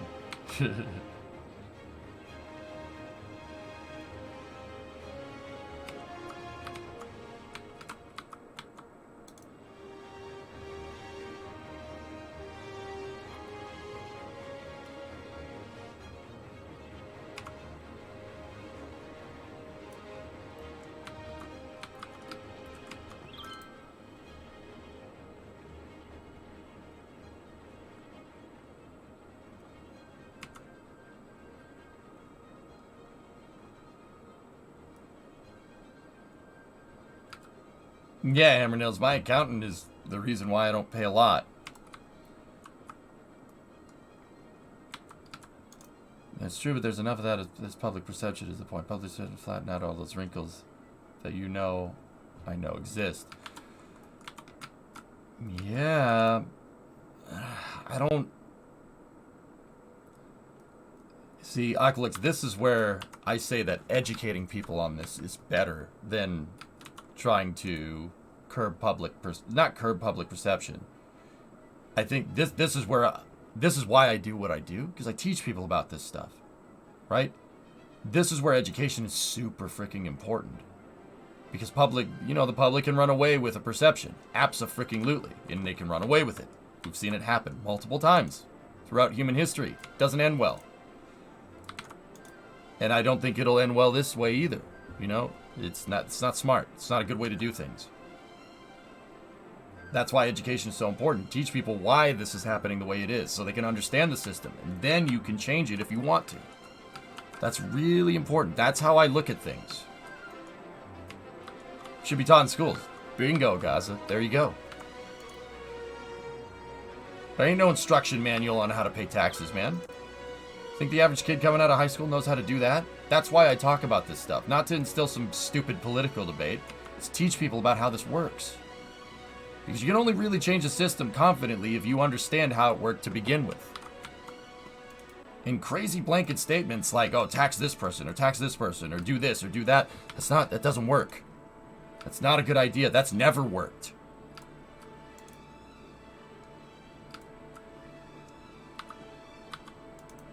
You don't actually understand. Yeah, roads, man. That's part of the reason why I do what I do here, man. Show people. Look, man. Look it up. This is how much it costs. This is expensive. You gotta figure out a way to make it work for you in some way. Gotta be profitable.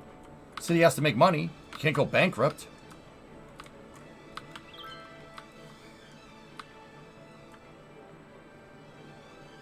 Yeah, Sup, exactly. And that's the whole purpose why I even bothered explaining this, dude, because some kids don't understand this. And that's fine. That's not their fault. If nobody else is going to take the time to do it, I will. Sure, no problem. I got plenty of time, man. I got plenty of time. I ain't got nothing but time, baby. Teaching people to be smart with their money is just as good as, in my opinion, is telling them to get a good education. That's... Gotta be smart, man. Gotta be smart with cash. Make your cash work for you. You can do that if you make enough. You gotta work for it, though,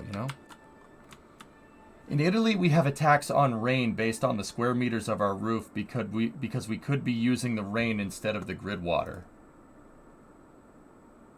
What?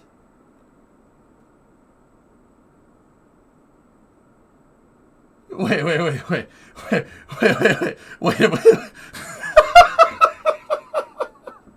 You have a tax?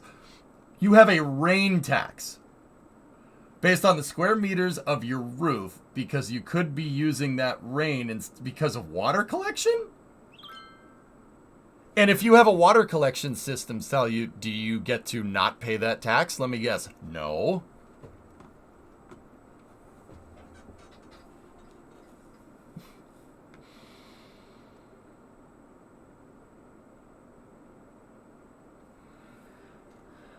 Well, in parts of the USA, you can't legally collect rainwater. Yeah, that's right, Enter. You're not wrong. Yeah, you can't do it. Yeah, it's illegal to collect rainwater in some parts of the U.S., dude. It's legal in Massachusetts, which made me pretty happy. Because I did collect a bunch of rainwater from Hurricane Ian a little while back. I literally put a tarp in my truck bed and made it into a swimming pool.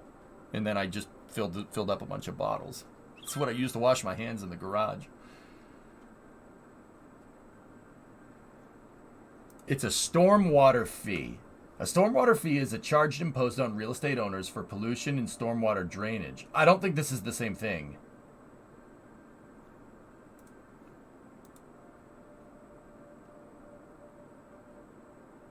If I understand correctly, the tax is there because you might use a collection system.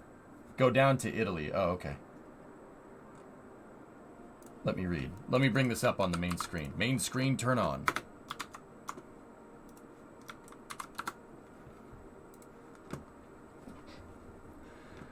Such taxes have been collected in regions of Italy, acquiring international attention and challenging Italian tax morale. Authorities in Ravenna, Italy, have imposed a 3% increase on local water bills to maintain and improve drainage systems. Okay, I can understand that. Officials cite the severe damage inflicted by the heavy rain on infrastructure, buildings, and agriculture in the Po Valley, insisting that this money urgently needs to be recouped. The local water board wants to backdate the new tax 3 years. Frick you! You want to backdate the tax 3 years? Kiss my butt! Are you kidding me? Oh, I'd be pissed. Frick you! You want to backdate it? Kiss my butt! Claims that the payments will save them 1 million euros a year. Gianluca Draghi, the head of the environmental policy for Ravenna City Council, likened the levy to a street cleaning tax and clarified that those paying more for their water use, such as factories, will pay proportionally more than individual households. Including the cost in water bills is more equitable.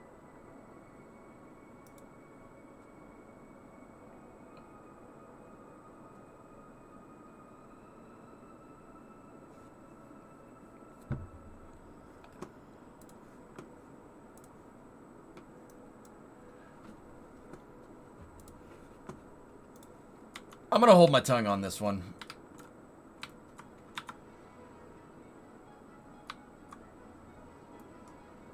Read the Maryland one that you have to deal with? I don't know if I want to.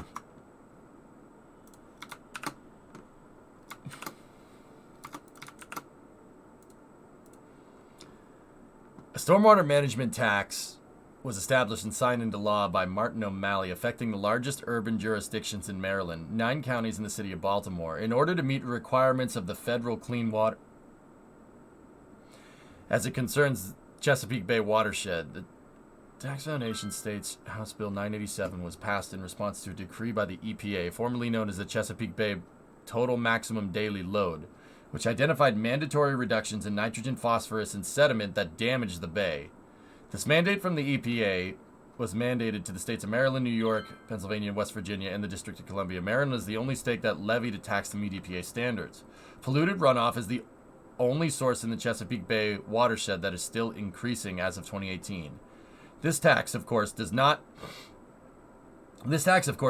tax rain, but is implemented in various ways at the county level, such as a flat fee per property owner or based on impervious surface square footage. So you're getting taxed for industrial runoff as on a residential property.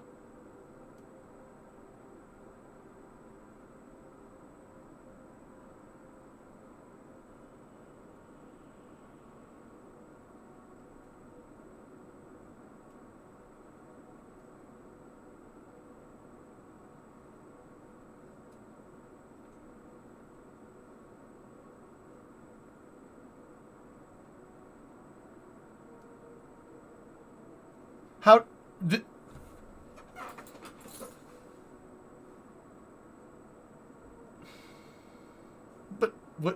what... And it's a flat tax, so it's the same value for the rich and the poor. Yeah, but shouldn't that... Oh, God, that just made my head hurt.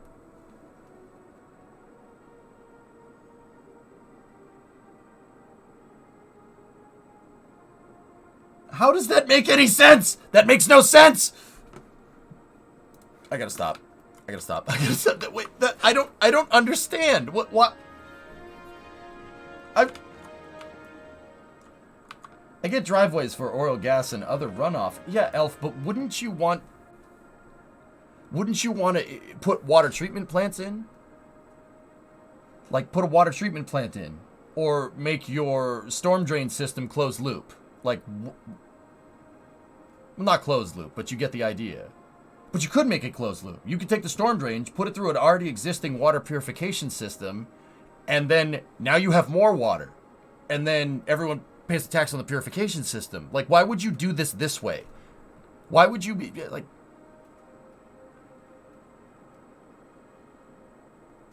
I swear we're not all this crazy, European guys. We're not, it's not all, we're not all like this. Because it's easier. That's the truth. Nobody wants to think about drinking pee. Most of the potable water has gone through a treatment plant that you drink, O-Force. I'm sorry. Sorry to break it to you, pal. Because the revenue goes into the general fund, not specifically saving the base. What the...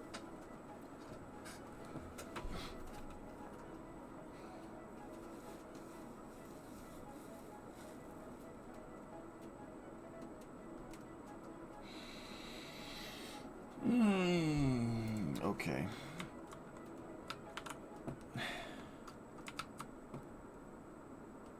Yeah, Wolfie, I got you.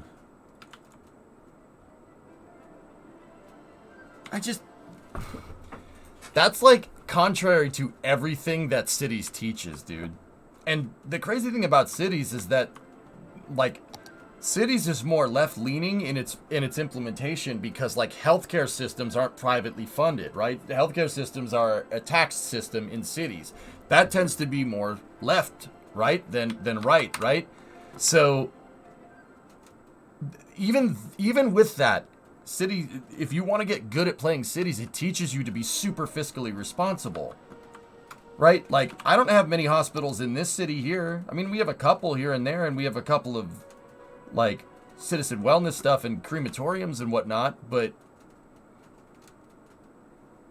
we're still making good money here. Like, do you see any citizens that are sick?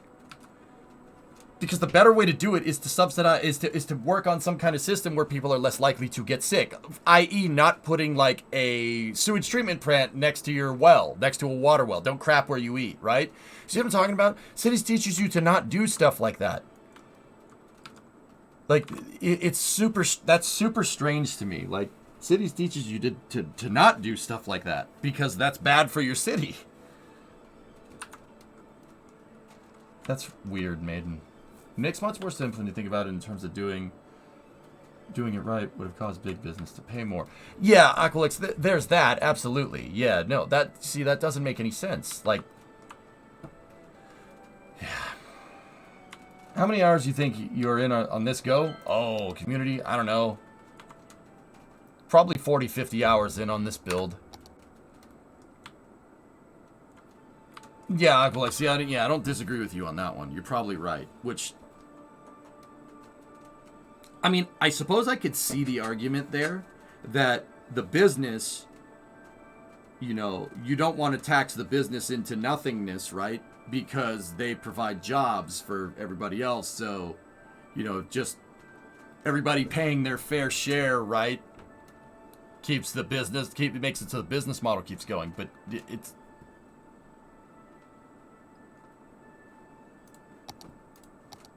But that, you know what I mean? That means the business benefits, right? And everybody has to bear the load of the business benefiting, right?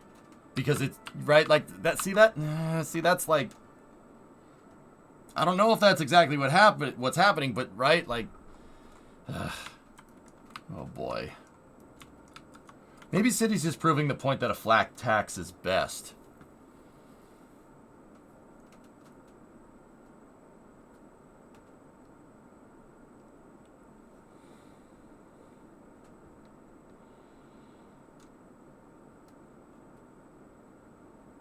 And let's face it, the companies getting taxed through their backside, their costs will go up. And the public end up paying it anyways, just via a different route. Yeah, see, Wolfie, that's the thing. And that's why, you know, I see people say, oh, the way the Europeans do it is better. Or, oh, the way Americans do it is better. The reality of the situation is that there's more than two ways to do this. There's more than two ways to do this that work. You know what I mean? It's like engineering, dude. Or think about it like this. 2 + 2 = 4. 3 + 1 also equals 4. There's different ways to do it, right? And that just comes down to really what your city needs. Different places have different needs.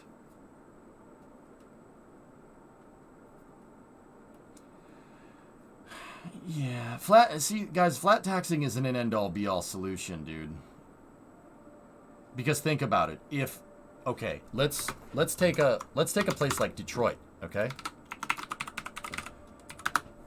Detroit needs ridiculously industrial roads. Why? Because there's a lot of industry. The industry is using the roads more, right? So you'd think, oh, let's tax the industry more. But that's not a good idea. If you tax the industry more, they'll just move somewhere else. See what I'm saying? And that's part of the reason why the roads in Michigan suck. At least that's my theory as to why that's going on, but I don't know for sure, right? You need these heavy industrial highways to support all the factories and stuff, like that beast mode of a factory right there. Yeah, boy. You see what I'm saying? So there has to be some type of median here, but the factory is going to use the road more than the average person. See what I'm talking about? Now, don't get me wrong, there's more than one way to solve that problem, but this is what I mean about different cities having different needs. And that's why flat taxing doesn't necessarily always work. Do you really need roads? Maybe another type of transportation. Bingo. Maybe you build out more rail. Or more ships to move raw materials in that way instead of via truck. Maybe you use all of them. Trains, roads, rivers. It's the reason why Henry Ford built this here on the Rouge River, because so we could ship in raw materials by boat, because it's cheaper. Guy knew what he was doing, man. You see what I'm talking about? That's important to understand, that it works differently for different cities. What works in your city might not work in another city. This wouldn't fly. This wouldn't fly very well in Boston, right? Because more people use the roads. It's more commercial traffic than it is industrial traffic in Boston. That wouldn't work. You tax all your factories to oblivion and there'd be no more factories. Even in that case, the factory is paying more than its fair share. But it works in Detroit because they need those roads to work.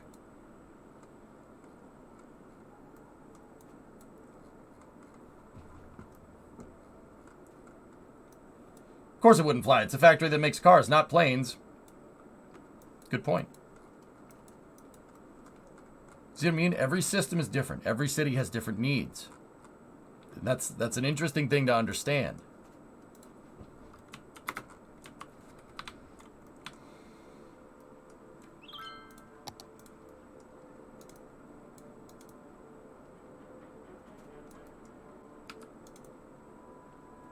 And once again, this goes back to teaching people this. Everybody's saying like, oh, this doesn't work because, politicians don't understand. Well,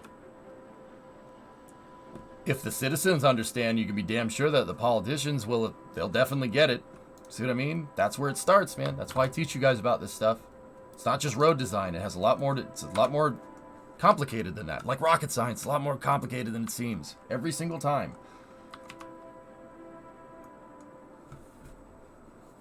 Balance needs to be struck. I don't disagree there. Problem is, big money interests are putting their foot on the scales. Yeah. Oh, yeah, Aqualix. Yeah, that's right. I mean, for what it's worth, I agree with you on that one. But, see, when I look at an implemented system, dude, like that, right? Everybody says it's bad all the time. Everybody says it's bad all the time. Everybody says it's bad all the time. But we still do it. Why? Why? And now, once again, 2 seconds of thinking would mean that, they're putting their foot on the scales, right? That's 2 seconds of thinking. But you know good and well it's more complicated than that. There must be some place or some scenario where that actually makes sense. Or else, why do we do it? See what I'm talking about? Now, you could make the argument that you're putting your foot on the scales like that because you can. Right? And I think there's merit to that statement. But I guarantee you there are scenarios where that type of situation works. We just don't hear about them. And once again, I'm not saying that I disagree with you on that one, man. Right? But it's important to understand that. Like, dude, I don't agree with that. I agree with you. I don't think that's a good idea at all. But also, we still do it. There's a reason why we still do it. See what I mean? And that, like, once again, that distinction is important to understand. You don't have to agree with it, but in order to go and actually mess with the system, you got to understand why it's happening. You got to trace it to its root cause and get a data set, right? That's how I think. That's how I look at things. I'm not saying you're necessarily wrong. I'm saying prove it. That make more sense?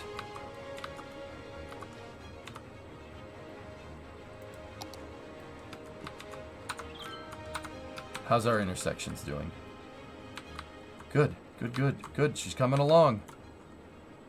This one is still, we still need things up here.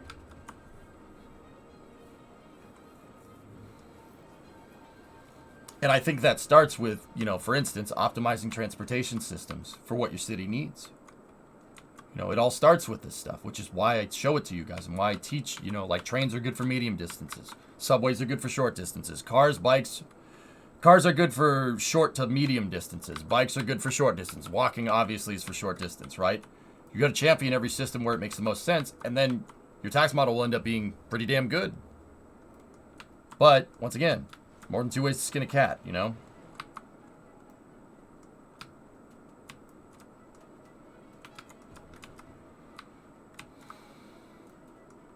Alright, anyway. The Falcon got postponed for Rudy, yep.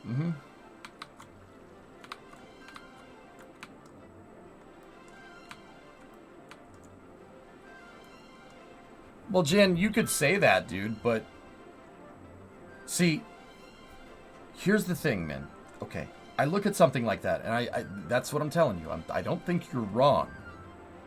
But now what I'm going to do is try to put a monkey wrench in my own idea, all right? So if we think that they're tipping the scales, like a big company's tipping the scales because they paid off a politician, right? Like, that sounds like par for the course, right? I'd be curious to find a scenario, because now we need a data set to prove that, right? I'd be curious to find a scenario where that is actually working for people's benefit. Does it exist? We need to do that to mess with our data set. Start looking around. See if that actually makes a big difference and actually helps people. Because we keep doing it. That seems to be something that everybody does regardless of state, right? So, why? Does that mean that's just happening across the board? There's got to be a good reason. I'd be interested to see if there's any net economic benefit from doing something like that. From subsidizing a corporation. I'm sure there is. I'm sure there is somewhere. I'd be curious what it is and how it works. And then maybe we might be able to understand why it happens more. Does that make sense?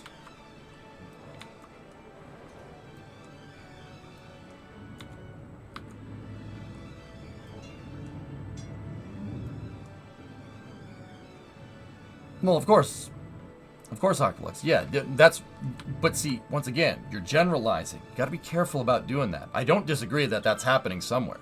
What I'm saying is that happening in a place where there's actually a net benefit? And I'm wondering what that net benefit is, right? I'm not saying it's one way or the other. I'm saying it's important to understand, right? That's how you make a scientific kind of basis, right? Of what's going on, a scientific kind of hypothesis, right?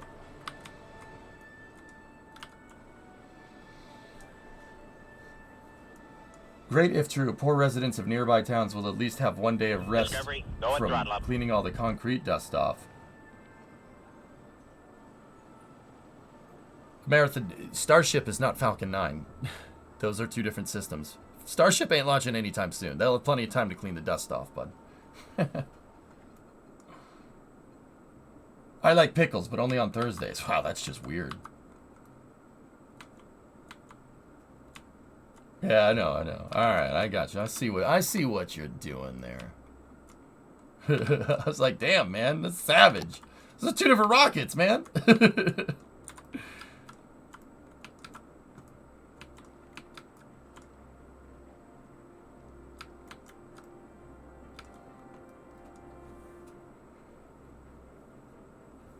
All right, so I'm still just checking in on traffic. Well, I've been talking to you guys. I've been watching the traffic around the city. That's why I keep going into the different intersections and taking a look. It seems like we have gnarly industrial demand here. Just to kind of, once again, just like I've been saying, put this theory to the test. Let's see. Let's see what happens when we do something like this or something like that. Yeah, see, those offices came in awfully quick.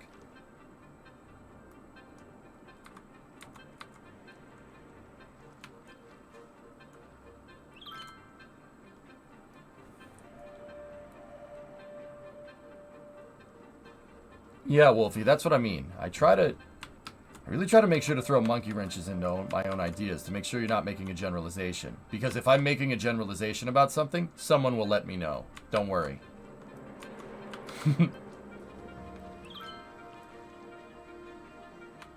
It's something important to consider, like if we're really going to be serious about trying to analyze like what a city needs, for instance, and how different cities can have different policies that might not make sense to you. Like that Maryland one. I'm sure that makes sense for them, but clearly there's residents of Maryland here that say it doesn't, so take that for what it's worth.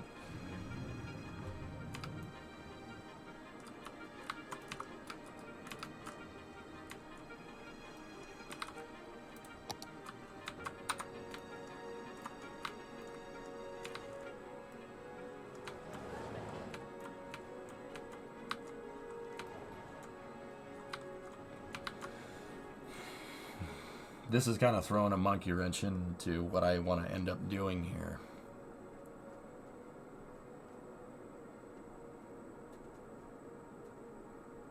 The dust thing has gotten the talks around rushed clearances up and running once again. Let's hope Starship is successful anyway. Marathon, I'll be honest with you. I don't think what happened is anything anybody at the FAA or SpaceX didn't know.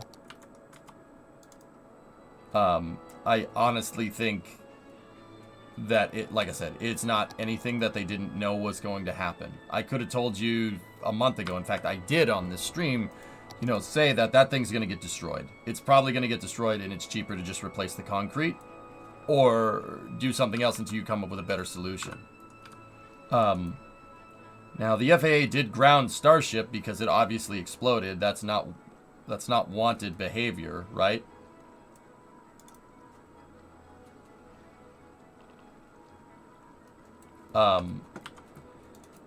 But that's kind of par for the course, dude. That happens anytime like if a plane crashes, it's under an FAA mishap investigation. Or NTSB, for what it's worth. Pretty unwanted behavior. Yeah.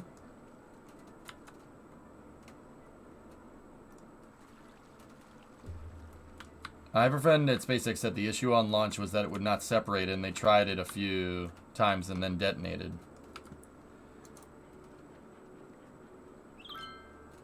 I would be very, very interested to see if SpaceX could command a manual separation. That's usually not the case, and I got asked this question a lot yesterday when we did our kind of Starship sum up, right?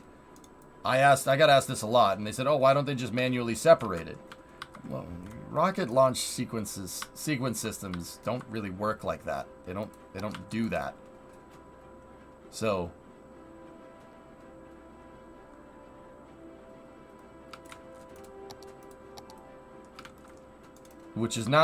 that's not usually the case, but I'd be interested if SpaceX did have a manual system like that could command a stack separation.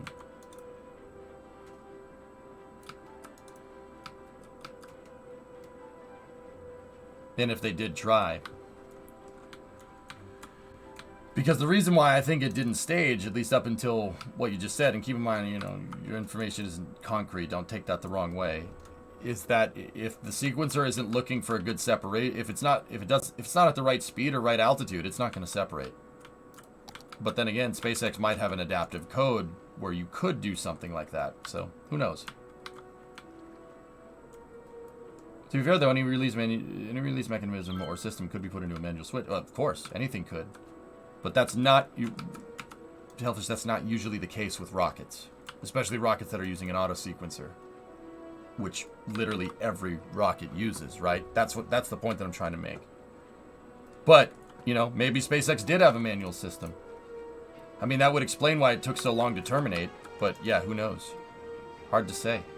I don't have the data in front of me, man. You know?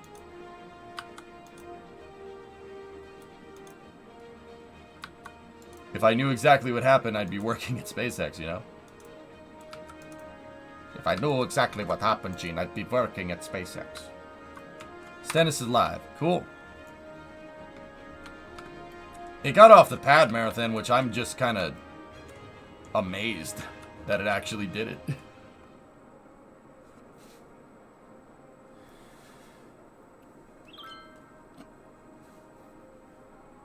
It also doesn't matter if rockets have done it or not, because SpaceX doesn't exactly do normal things. Yeah, Hellfish, but what you're basically, the case that you're trying to make right now is basically saying that, well, not, you know, Ford has done weird things in the past, so I wouldn't see, you know, why their car wouldn't have 3 wheels instead of 4, or 5 wheels instead of 4. Like, 4 wheels is usually par for the course. You know what I mean?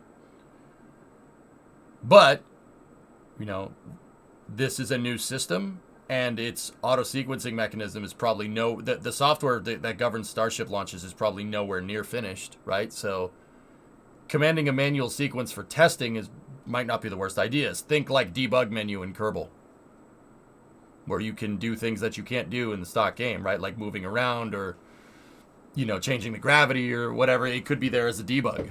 In fact, I'm willing to bet that that's what's probably going on, but what do I know?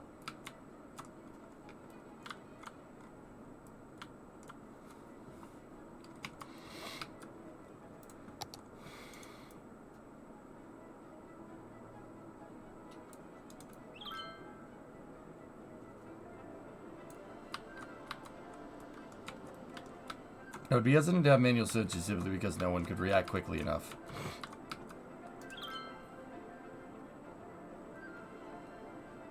But yeah. Yeah, me too. Hey, Will, what's going on, man?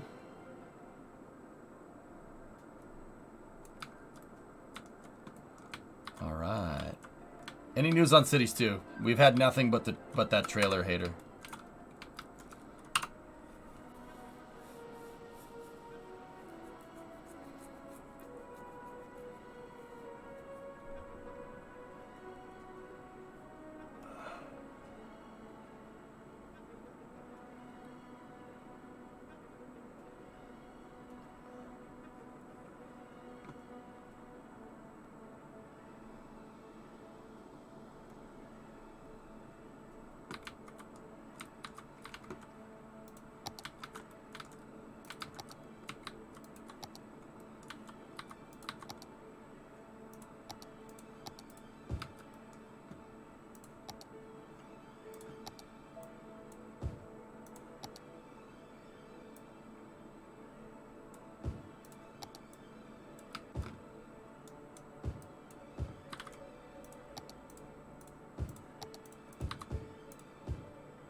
I'll start populating in here, I think.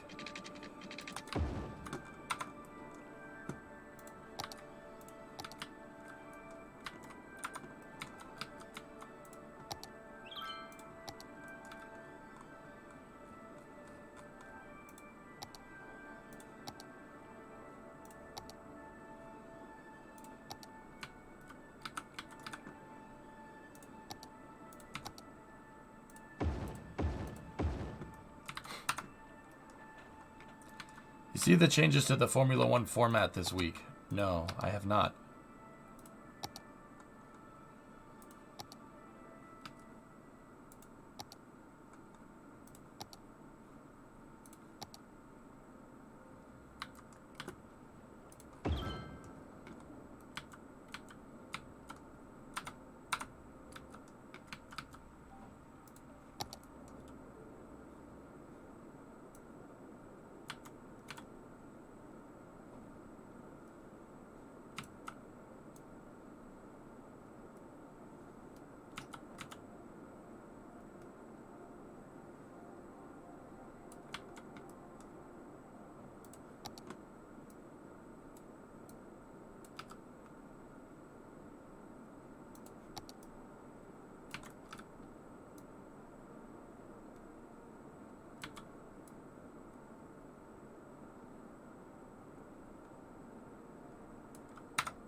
I don't want to know what it costs to park your car there. Yeah. Yup.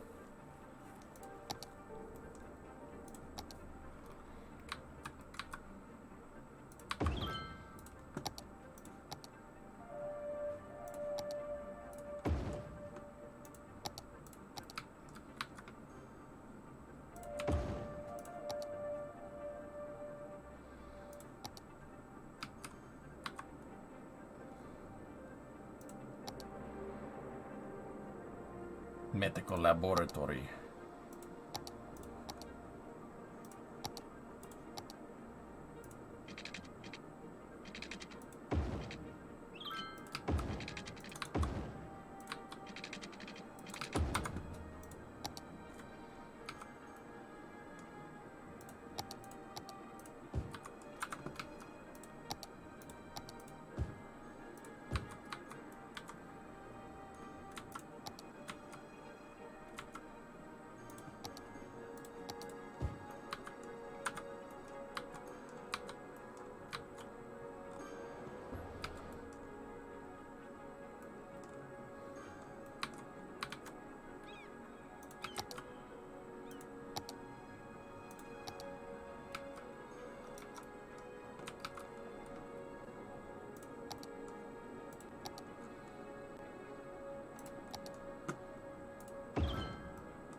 All right.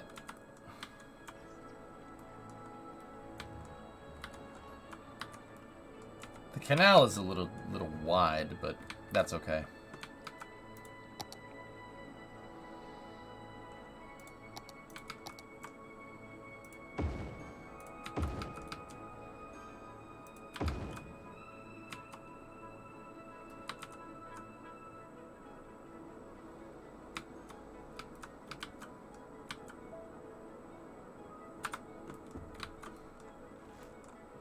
Rundown for today's test: today's test, 720 seconds in gimbaling. Cool.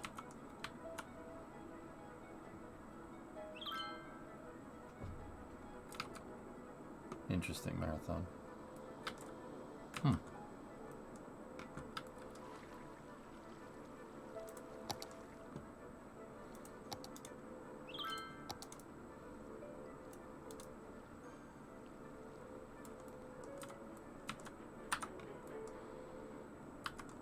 This is looking very good.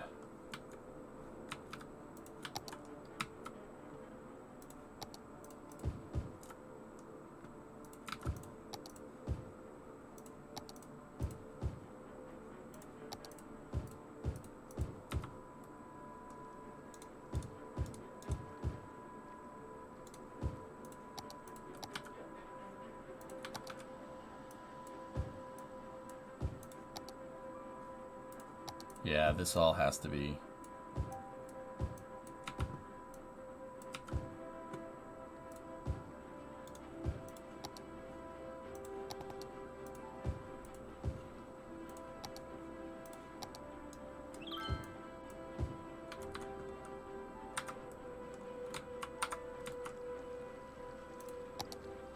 Let's put in. I know that the Netherlands doesn't really have this many freaking parking lots, but. Yeah, maybe we'll put one in sporadically because it looks cool.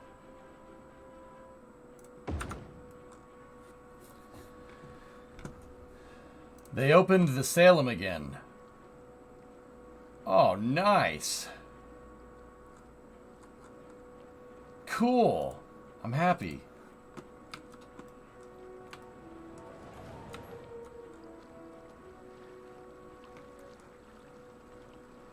I can't really do underground parking here.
Alright, now it's time to move the stonks. Move the Stonk Exchange to across the street. Yes. Stonks.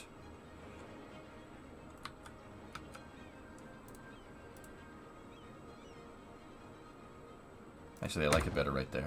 Just cost me a little bit, but I like it better right there.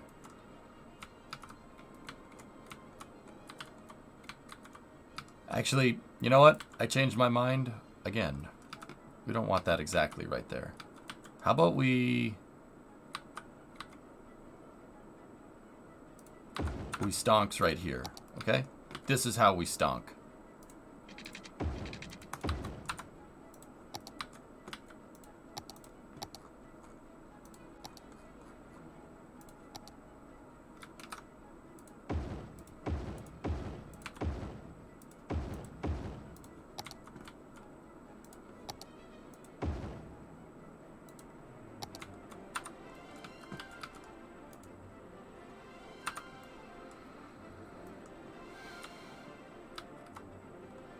There's a rumor that Liberty wants to buy IndyCar and make it an F1 feeder series. Oh. Alright, fellas. Nix the tax conversation. Getting too out of line, dudes. Take it to DMs or somewhere else.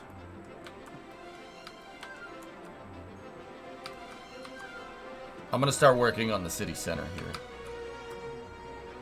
Chat fight!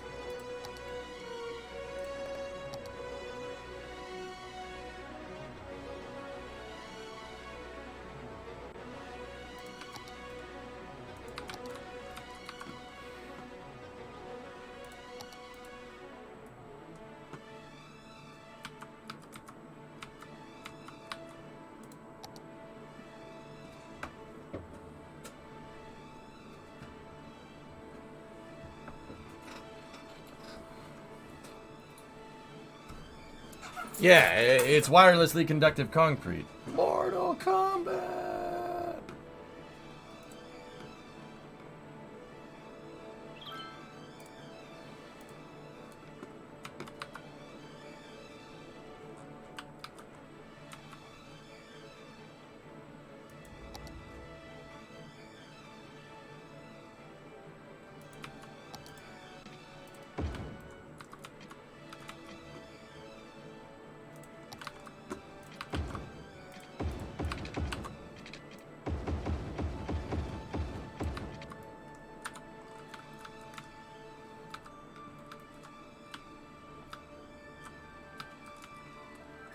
Good thing we aren't talking about taxes. I'll cool it though.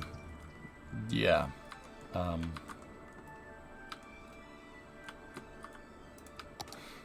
Sure.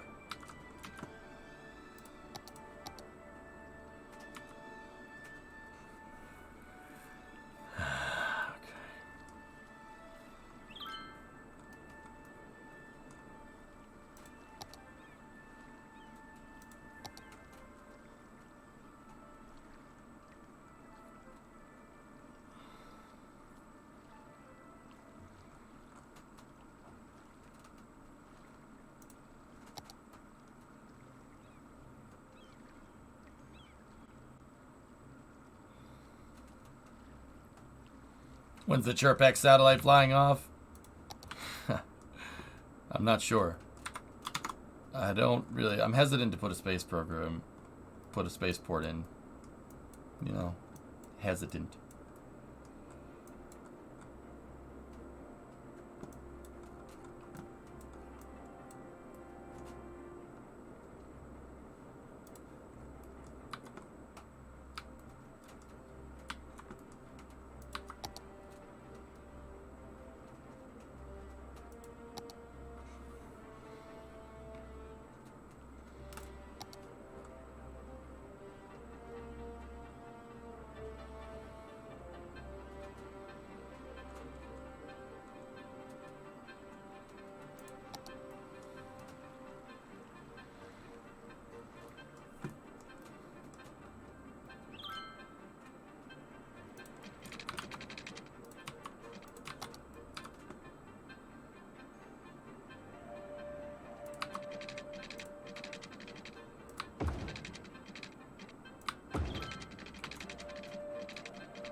Discovery, go at throttle up.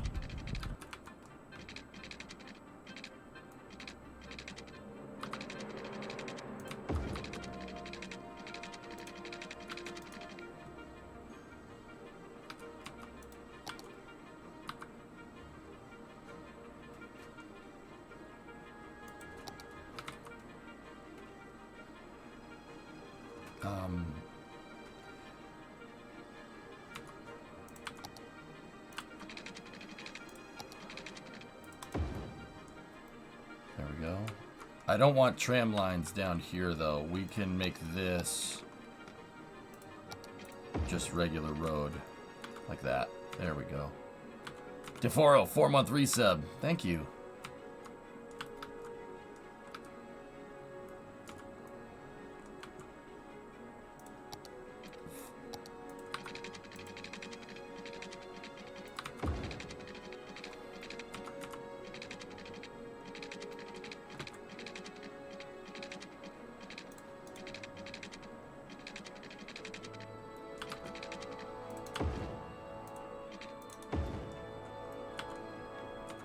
Alright, cool. Now let's go into the trees here. I always hate the small trees that come with the roads. We gotta make them bigger trees.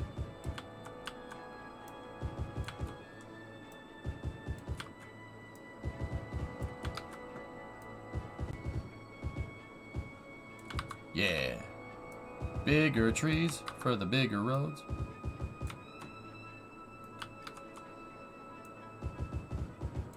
Doesn't that look nice? What's up, Io? Oh, okay, W.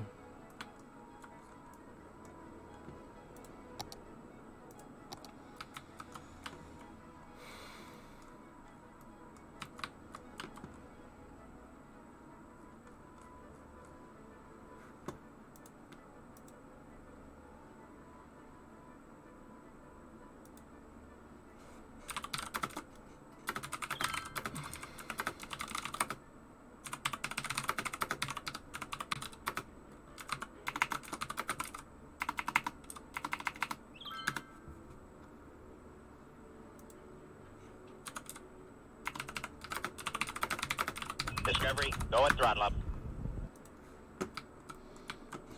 Me, EJ? You want to fight me? Bro, I have a fight emote, dude.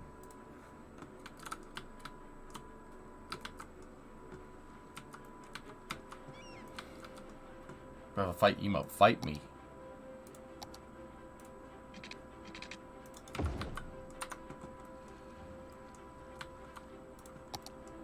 Alright, so we need this entire area that I'm going to make right here is going to be part of my center district. And this is going to be pretty much as densely packed in as we possibly could make it. See last. Have you made a harbor yet? And can it be called Stroophaven? I was going to build the big harbor over here, and yes, we can call it that. That's fine. Oh, yeah. Yeah, absolutely.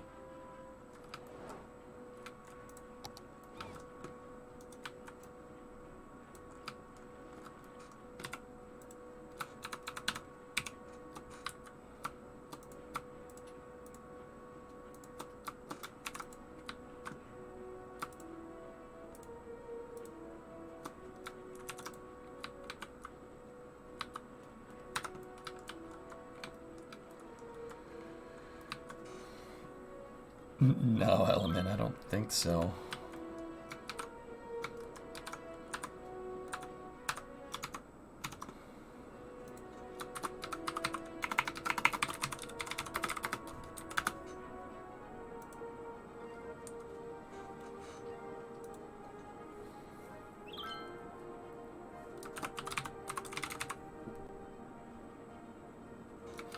Nah, not weird enough.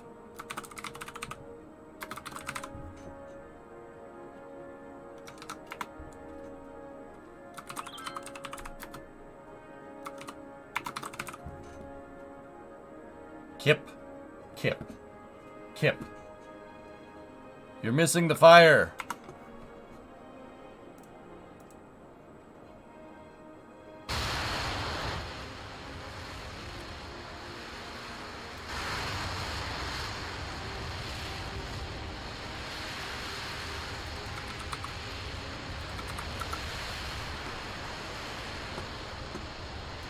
Oh, well, that's cool.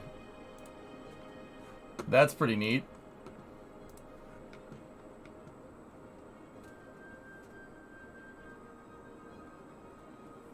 Look at the thrust vector control. Oh, that's cool, man. Wigglies.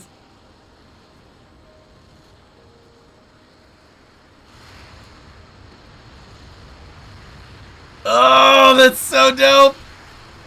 Which engine is this again? I think this is an RS-25E, but I don't know. Oh, that's so cool. 10 degrees of gimbal right there. Just wiggle it back and forth and back and forth. My left ear loves this, by the way. What do you think 33 RS-25s could do? That'd be pretty nice. You'd need a big hydrogen tank to do something like that.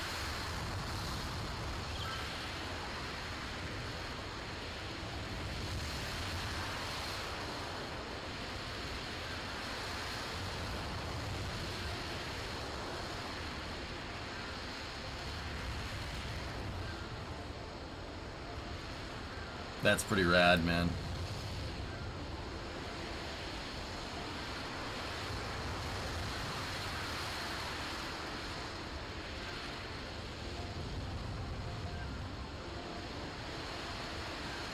Oh, wow. Dude, look at the thing flex, man. Look at the flex pipe working. This is live. Yeah, this is happening right now. The RS-25s have a little bit more power than a Raptor. Just a little bit. Dude. That's freaking killer, man. Look at that. Wiggles.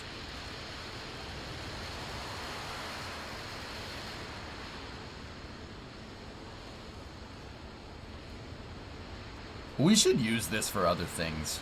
Like a space shuttle. Wait.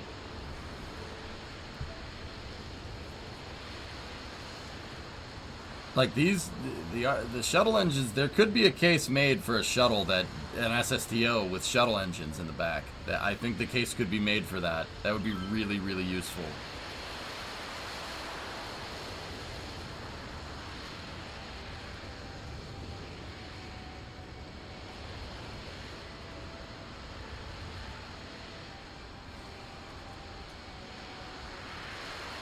See, the problem with putting 33 of these things down would be packaging them. But then again, you're moving hydrogen instead of methane, guys. Dude, that's actually pretty quick gimbaling.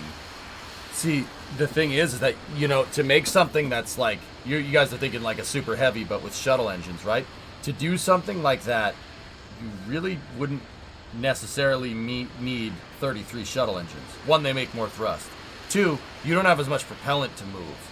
So if you wanted to move a proportional payload with hydrogen, you'd need a bigger hydrogen tank, but the whole vehicle would end up being less mass, so you wouldn't need as many engines. You wouldn't need 33. If you're going to build a super heavy with hydrogen and shuttle motors, you'd probably end up needing 20 or something. I mean, still though, 20 shuttle engines would be absurd. That would be really cool. It would be really neat to see. This is an RS-25E, I'm pretty sure. Should be about a minute left. Do you think with the right people at NASA, the case could be made to bring back a shuttle? No. No, stick with BLEO architecture for now. We do need... There needs to be some form of... NASA needs to have the ability to get into low Earth orbit without SLS or something like that, in my opinion, but... Nah, you'd be better to bring to do Ares 1 instead, because the Orion capsule's a great capsule. You could use that. Really, really useful. What's the fail rate? Not fail rate on super heavy engines? Don't know. I mean, we saw 6 fail on the Starship test the other day, but that's not, one flight is not a good data set. It's measured from point of pivot element.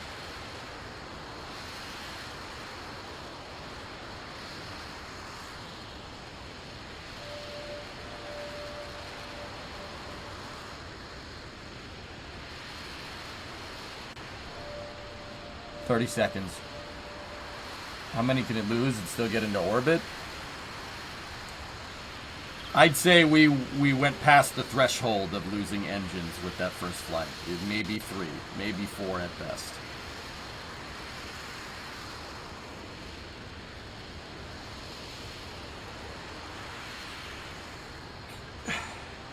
Yeah, Oglegs, I don't know about doing it and how the economy is right now, but I think there's a case to be made. There we go, flame out. I think there's a case to be made for. Ooh, she went hydrogen rich at the end there. Look at the fumes.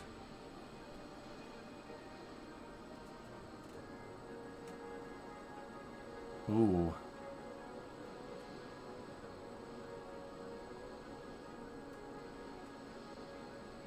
Huh. I think that there's a case to be that could be made for a reusable small sat launcher, dude. Think the K-33 that we made in Kerbal, the little twin shuttle engine thing. I think there could be a case for that with carbon composite tanks and a metallic TPS. That's much more. 719.9. There you go. Yeah, they're still spraying water in there. Could be dust from the flame trench. It's possible.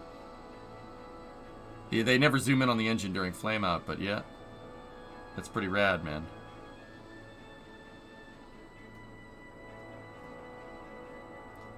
Elon said Super Heavy could lose 3 and still push to orbit. Nah, Steegen, you gotta remember that Starship didn't have any payload on board. There was no payload on board Starship, so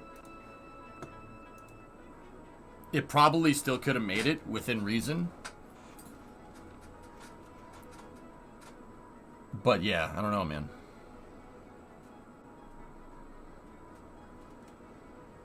It's just frost, Jackal, yeah. They run hydrogen through the nozzle. That's how they get this fuel-rich stage combustion. That's why the shuttle engine is so good.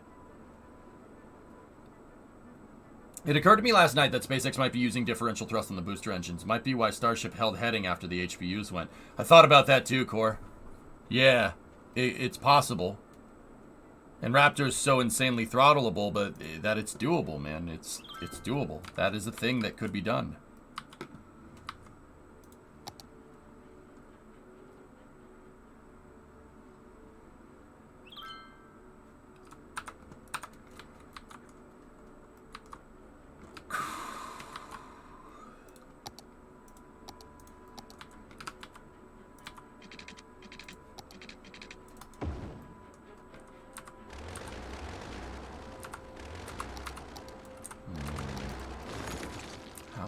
Do this.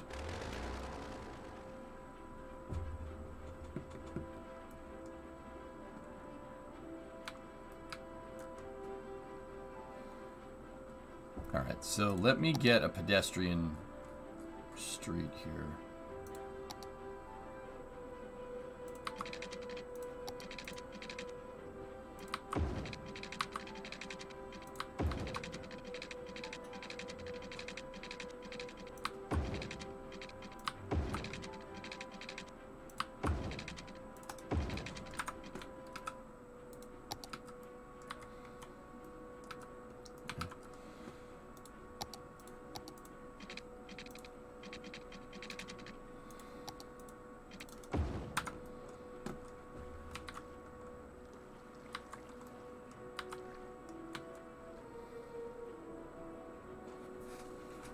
Is it true that they get so hot that they melt concrete? Yeah. For the most part, Clayton, yeah.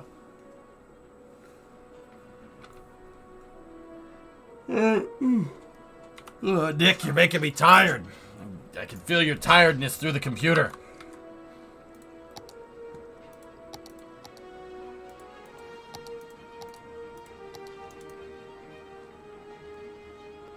Good night, buddy.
Well, it's not very much anti-Elon. Oh, don't worry. Yeah, we figured that one out. Yeah. Yeah, it is what it is. I guess people are just gonna people.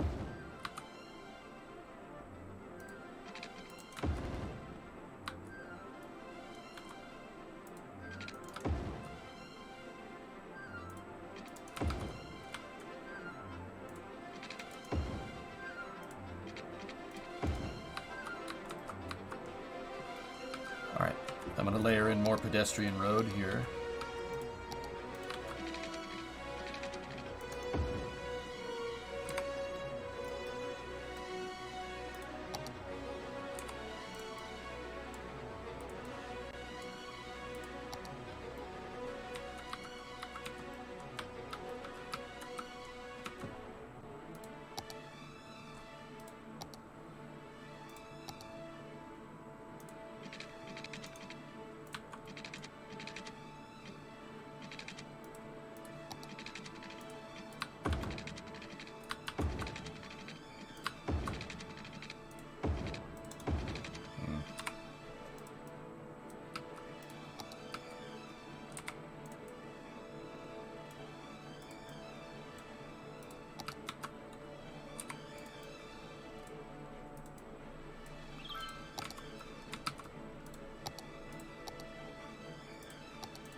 The headline did its job. It got people to click.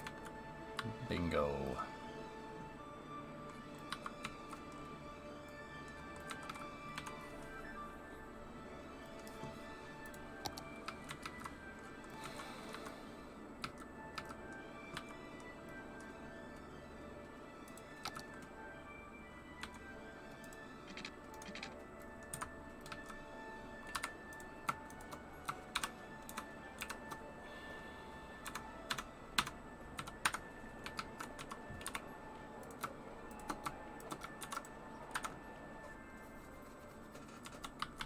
That's right, Nick. You got it, man.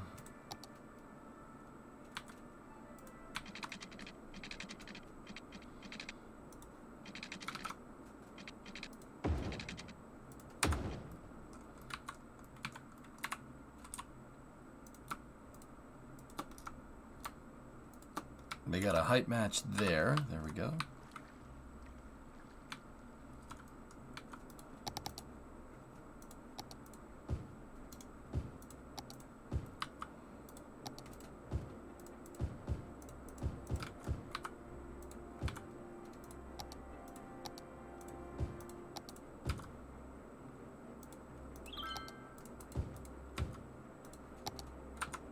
Cool.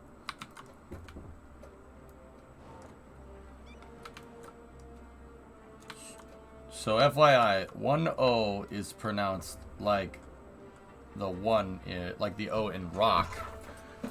Ooh, O like in stroop would be the O in ho. So stroopwafel. Stroopwafel. Your language is weird, man. I can't make those noises come out of my mouth. Stroopwafel. Okay. Okay. I think I got it.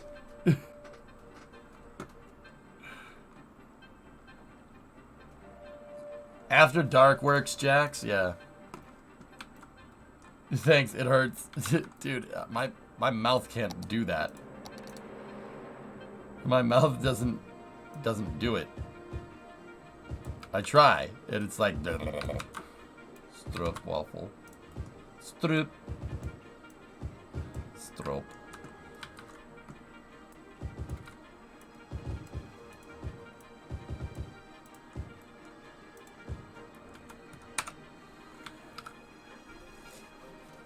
It's like, oh, stroopwafel. Yeah.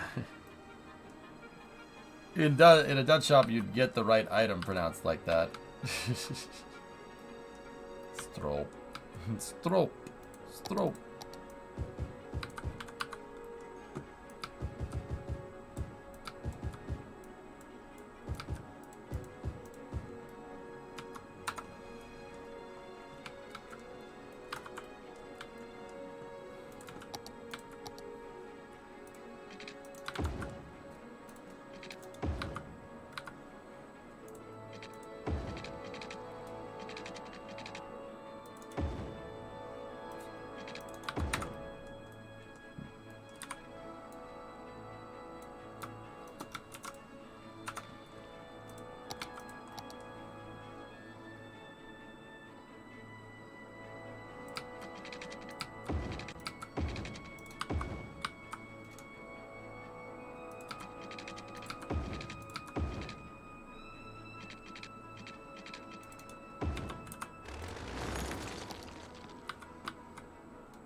We have to really pack this in, like, as much as possible.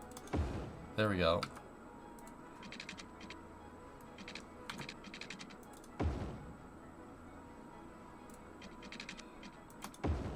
There we go. That's looking good. Sweet.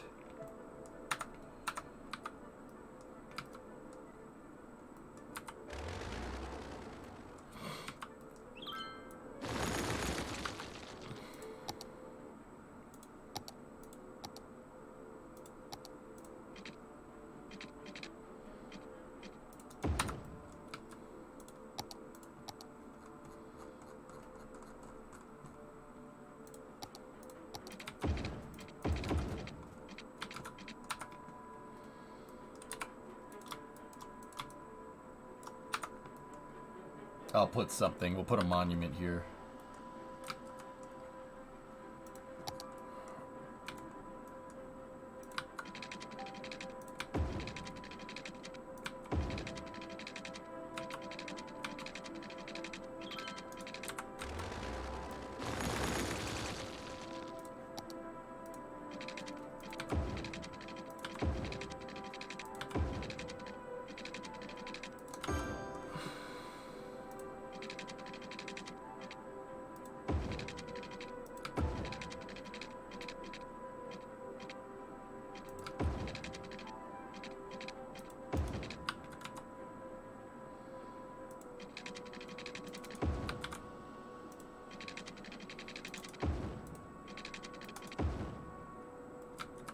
There we go.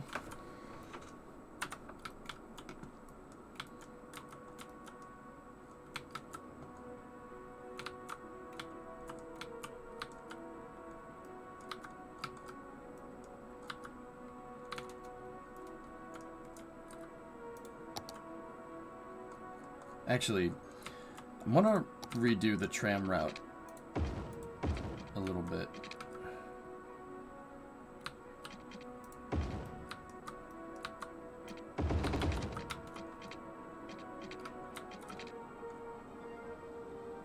No, that is not what I want to do at all. That is completely the wrong road. Oops.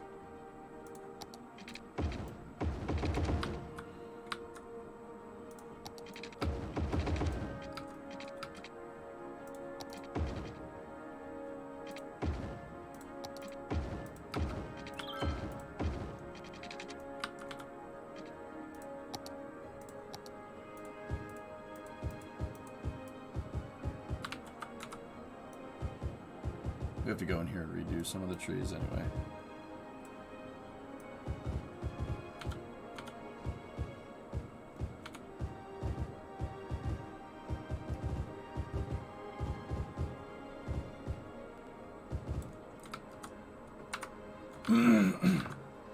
I'm gonna make the tram tracks go up this road instead, just because. Those, I don't like the idea that the tram routes are like right next to each other. I mean, it's not that big of a deal, but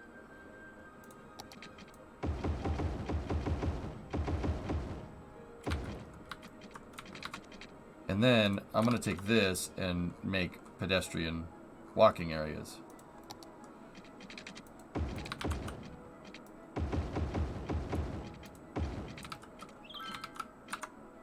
Cool. Alright, so now go back over here. Bicycle lanes. There we go. Score. And the reason why I'm doing this is so I can make another bridge right here. Let's get a pedestrian bridge. I need cobble and tram tracks. There we go.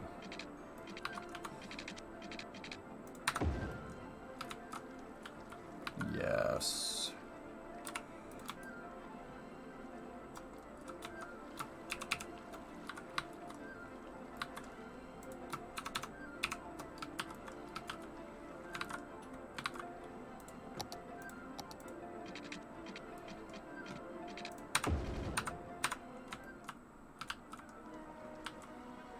Can we do pedestrian with tram tracks and bike lane?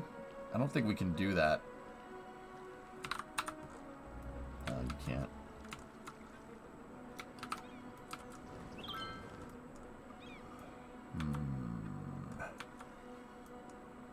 I'm not sure how I'm going to make the trams turn around here either. I haven't figured that one out yet.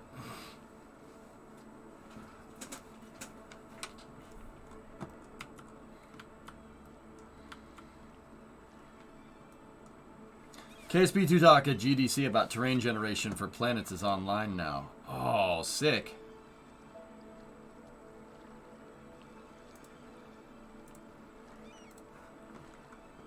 You know, I should ask if we could go and look at that, Jim.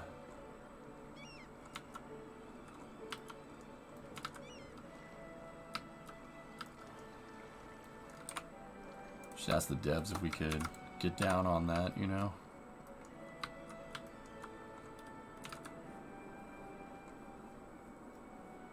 It's on the Unity channel. Yeah.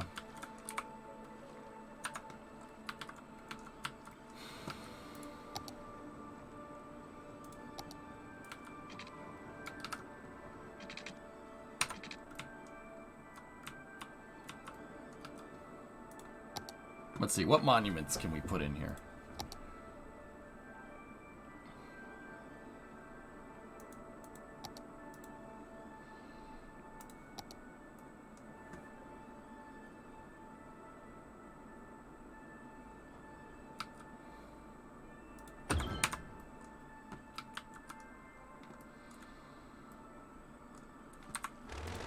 I don't think we should put a store in there. We have GCT.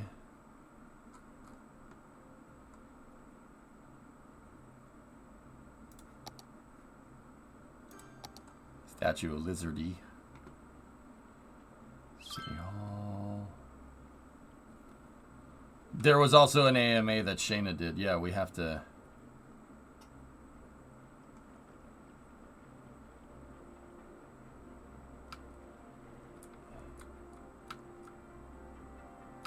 Okay. Oh.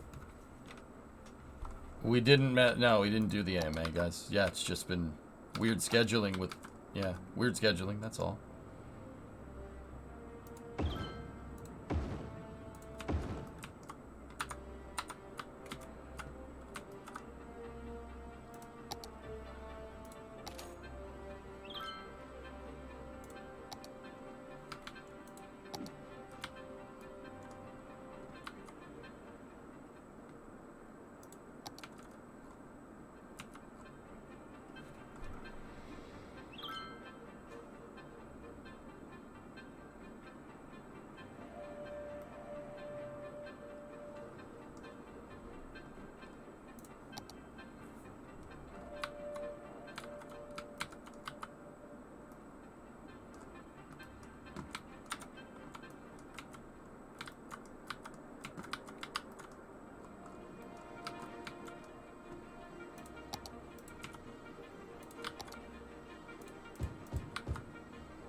I'm gonna crash my commercial real estate here, but it's okay.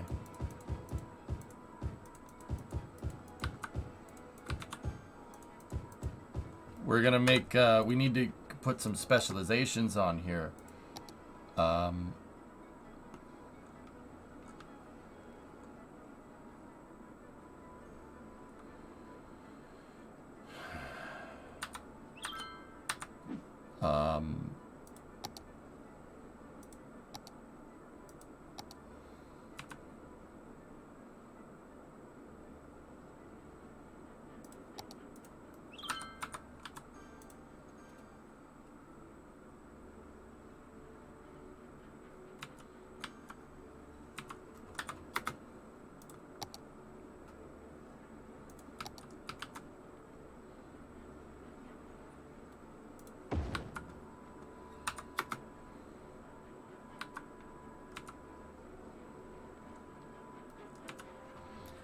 Yeah, I'm gonna put a tourist thing on this and see what it does.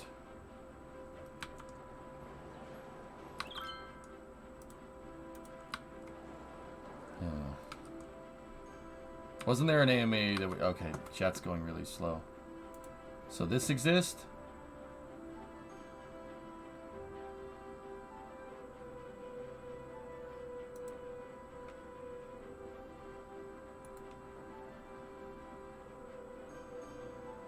There's an EJ subreddit.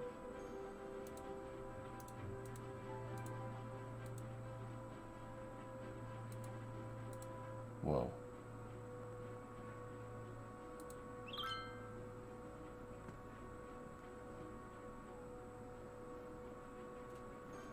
Huh. Neat.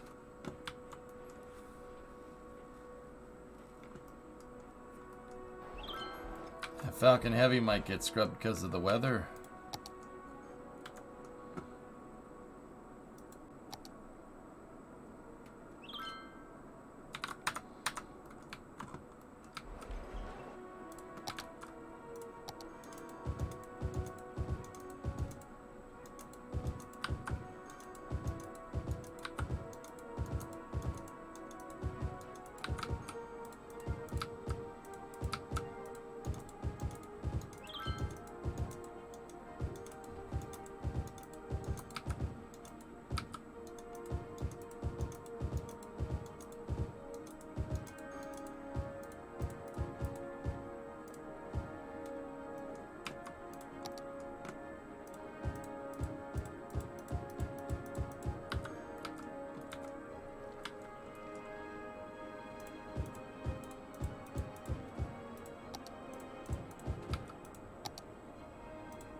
Oh, this stuff's the buildings are coming in faster than I can zone.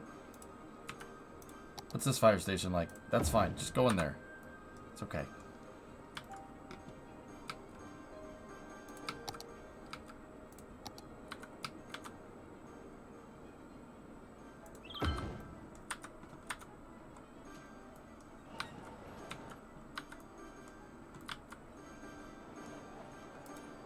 Damn, listen to all the updudes.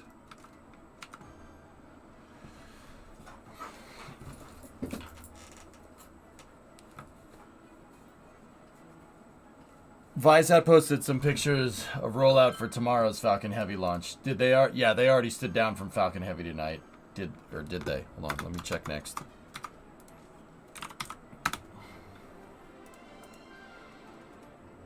Yep. Oh man, which means I gotta repeat the schedule. Damn. We have exactly 0 launches today. Oh joy.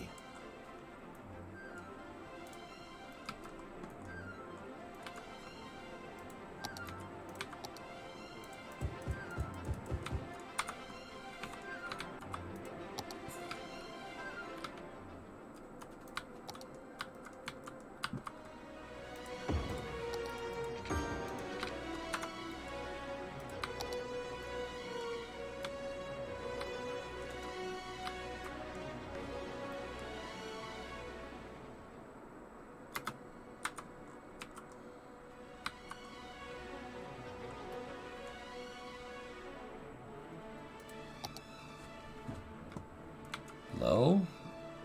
Water.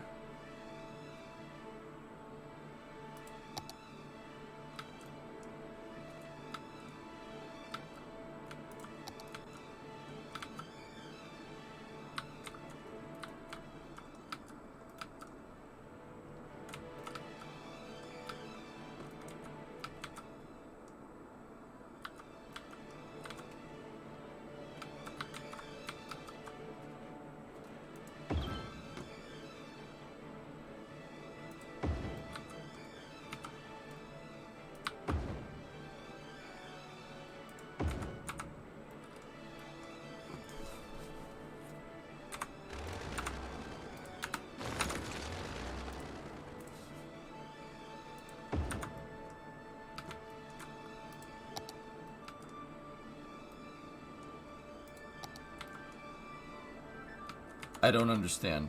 Why do you have sludge? Why are you sludge?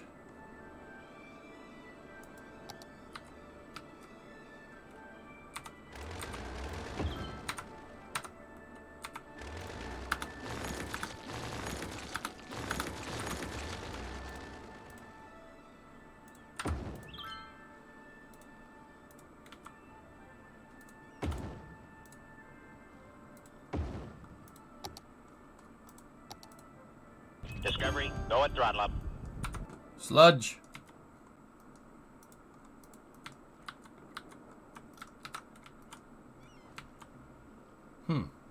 Hey, Tara. 71 months. Falcon Heavy Scrub? Yep. Mm-hmm.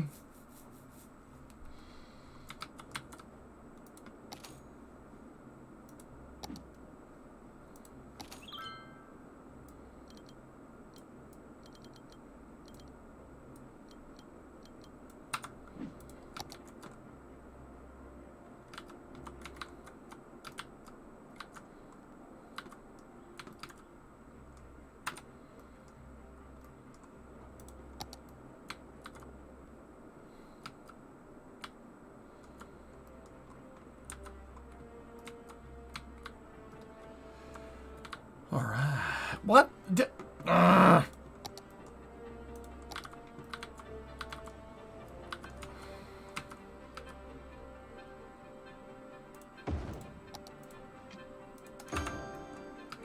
For real.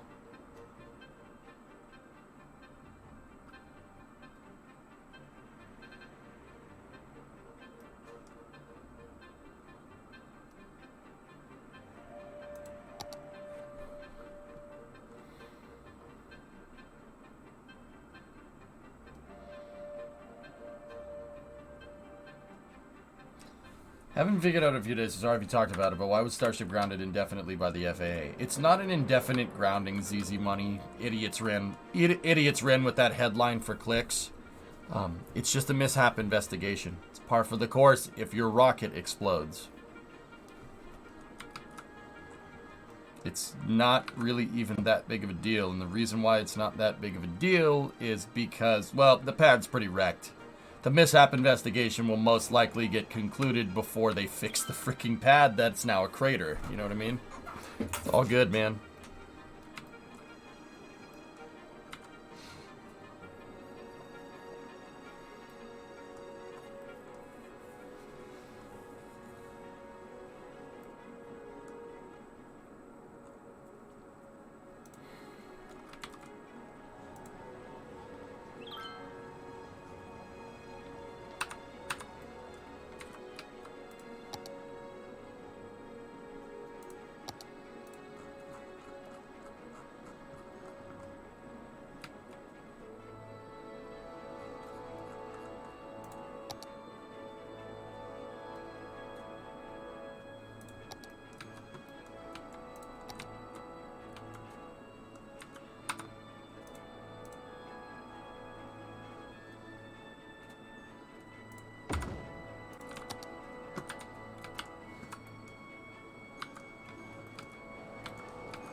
Shirley, what's going on? Speaking of grounding, Virgin Galactic did a glide test. I'm really happy to see that thing fly again. Nice, nice. That's good, man. Yeah, it's gonna be a good time. When it goes.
Starting to come along, dudes. Looking good.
There we go. Nice. Must say it's a very clean looking city. Thanks.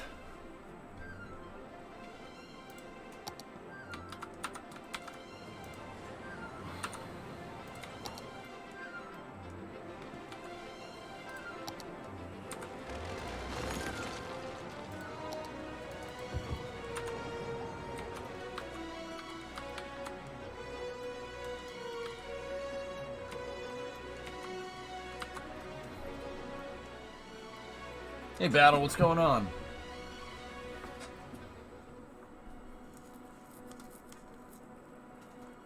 I don't think that would happen, Aqualex.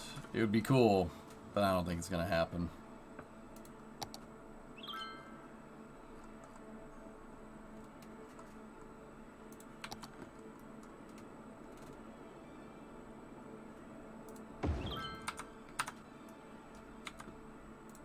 Discovery, go at throttle up.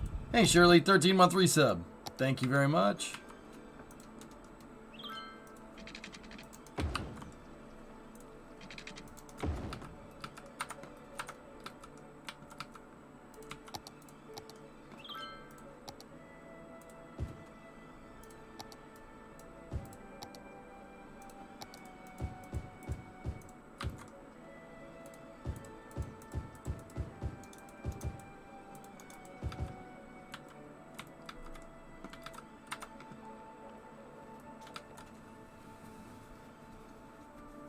I think they're going to move from uncrewed Dream Chaser to crewed Dream Chaser and use Shooting Star as an adapter for space stations. And have small modular space stations with inflatable hab modules eventually.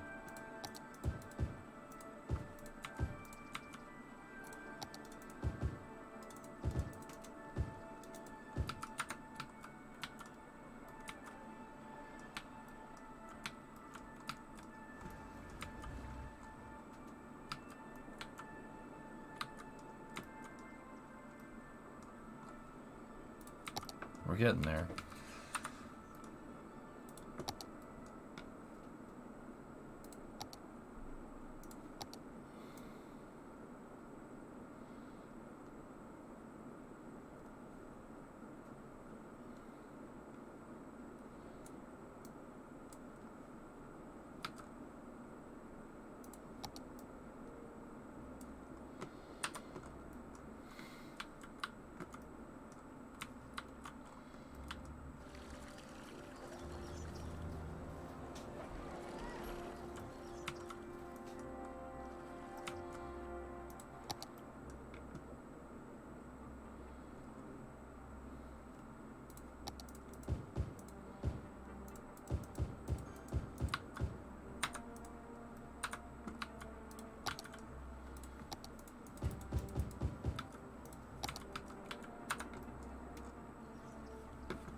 Tea and biscuits?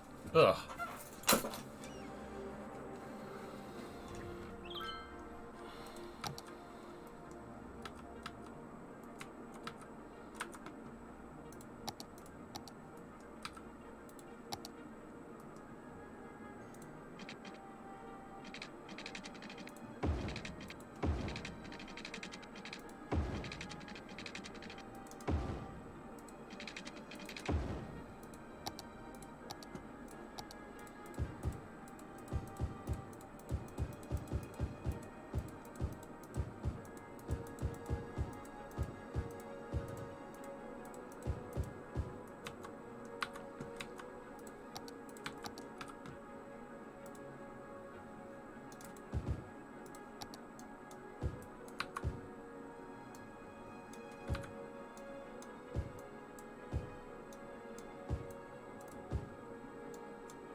Grow, my city, grow.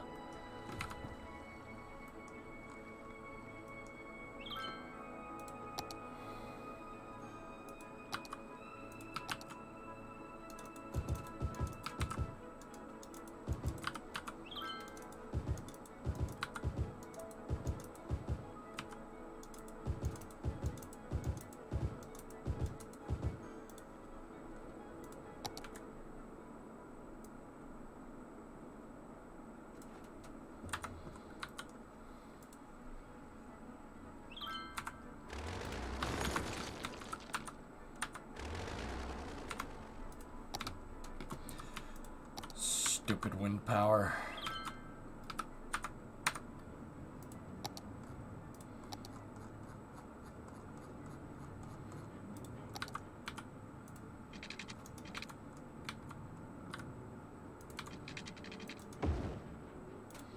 We're going to switch to a nuclear power plant, but for now, I'm going to put these in here because I'm sick of screwing around waiting for the wind.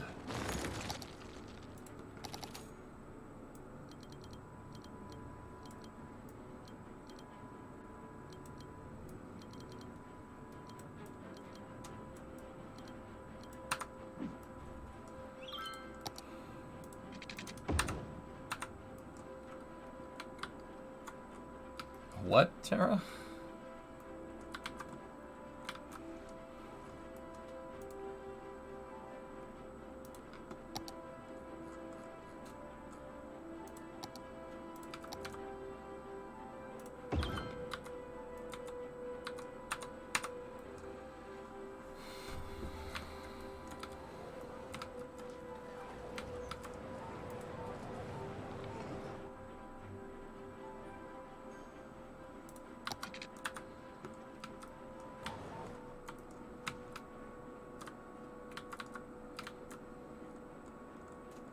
Alright, I'm going to need more reference.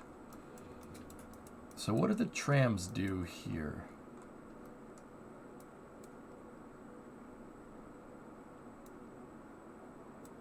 Oh, it's a loop. They loop in. And then they go around. Oh, okay. I see it. I see what they do. So how about we go in here like this?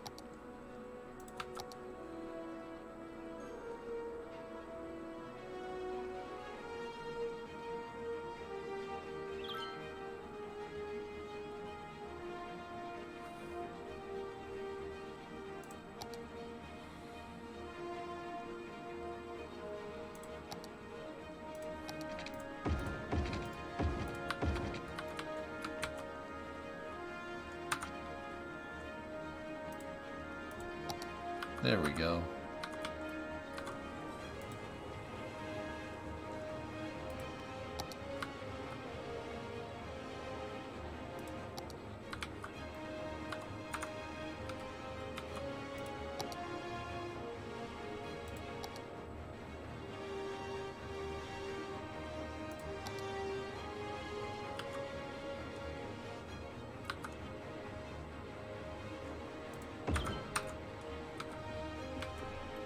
Got to be careful about that school with the budget and whatnot, but should be okay.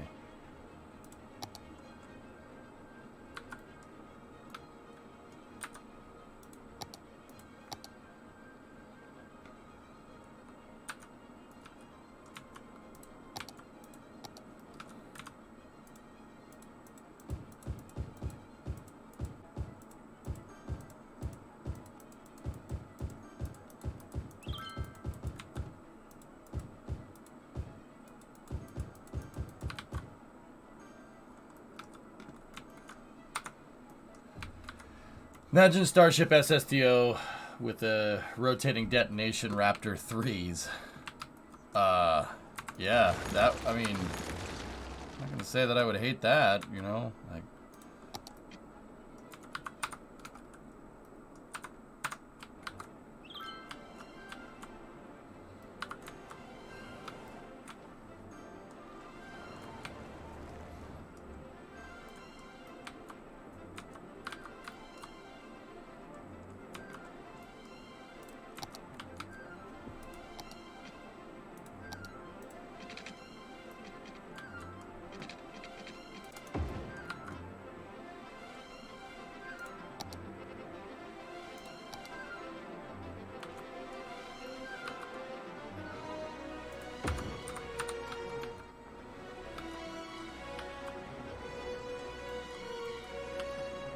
Alright, let's start putting in some tram routes.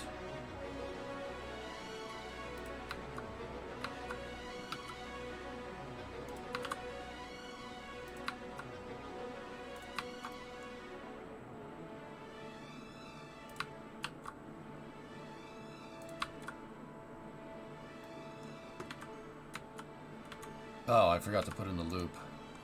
Never mind. Gotta put the stupid loop in.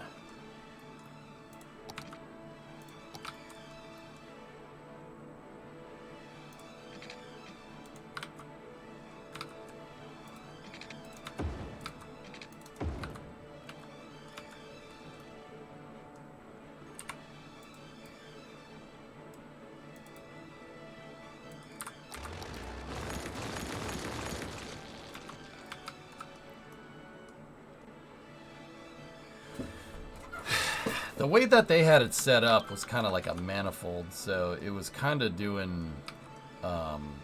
Here, hold on. Let me mess with the line here for a second.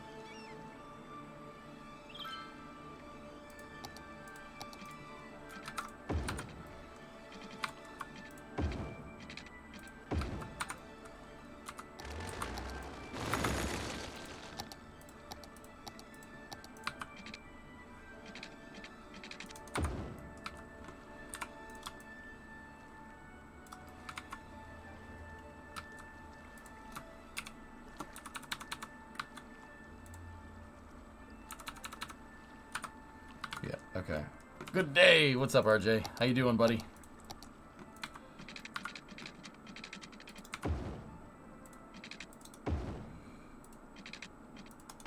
So they did something like this, right?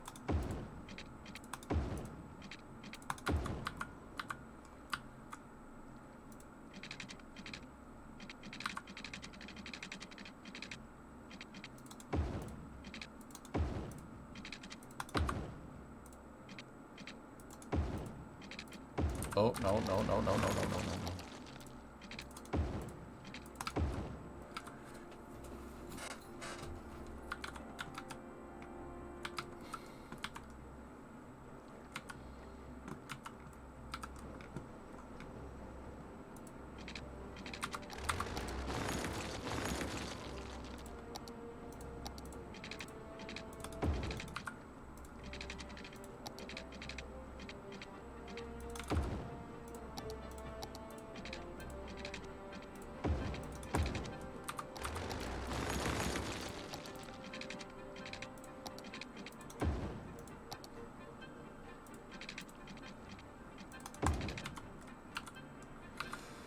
Ooh.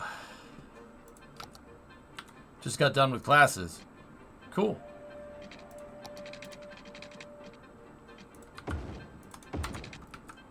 Yeah, this is gonna need some tailoring, chat. We have to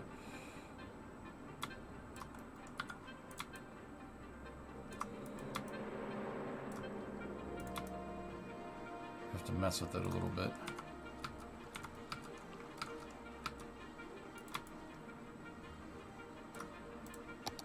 And you know what we can do? Just so these things don't get all messed up.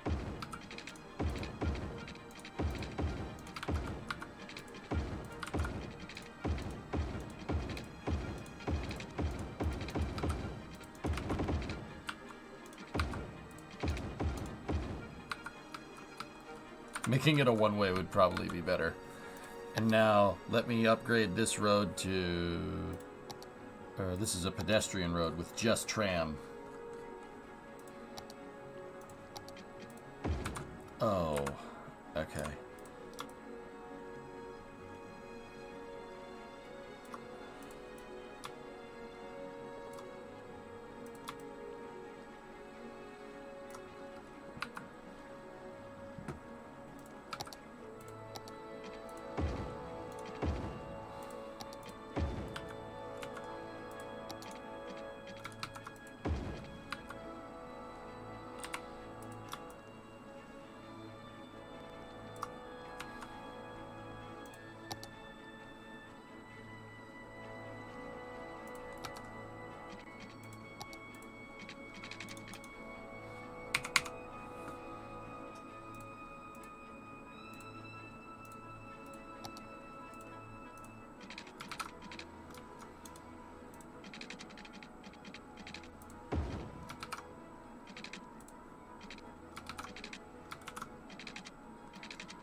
Dude, piss off.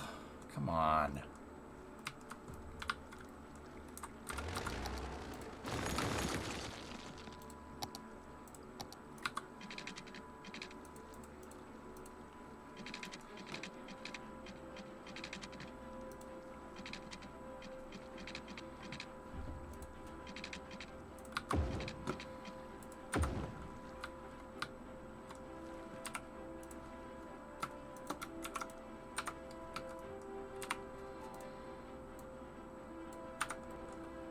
Alright, now I should be able to make an intersection here going this way.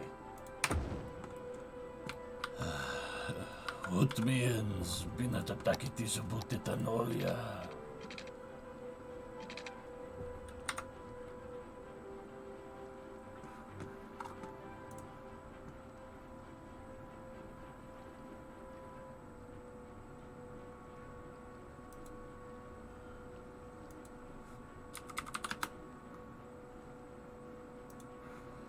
Ah, yes. Nubian. We got lots of that.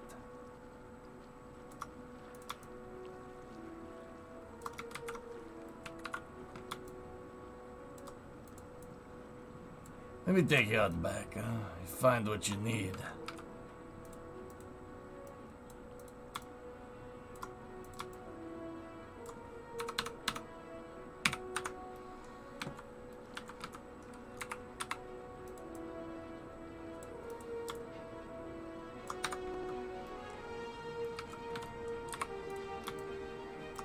Outlanders, they come here, they no buy.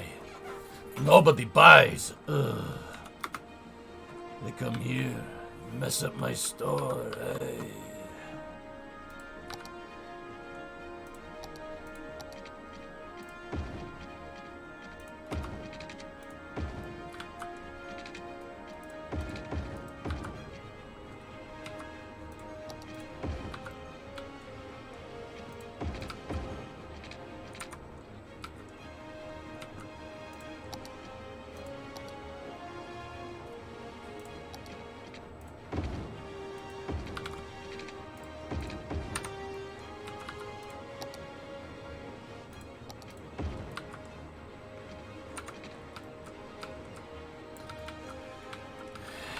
I have 20,000 Republic Dactyr. 20 credits? Republic credits are no good out here. I need something more real. I don't have anything else, but credits will do fine. No, they won't. Credits will do fine. No, they won't. What do you think you are, some kind of Jedi, waving your hand around like that?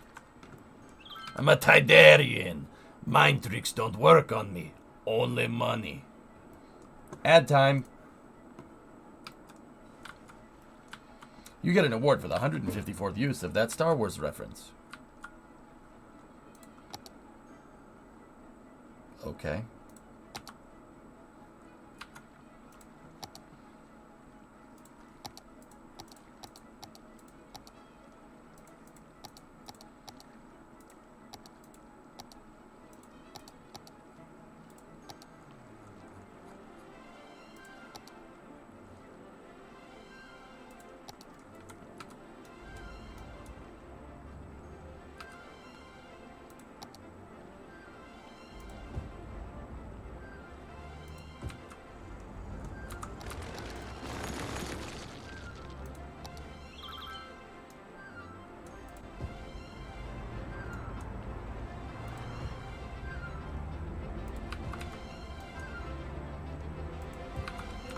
Discovery, go at throttle up. Go to throttle up. Hey, Rug, 65 monther. Thanks, man.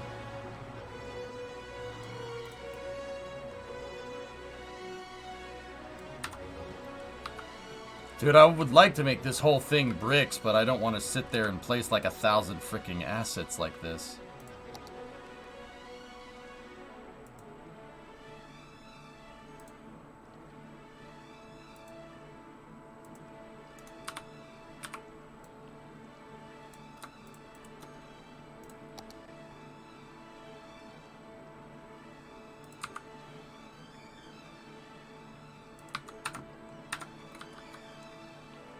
Oh, that's awful.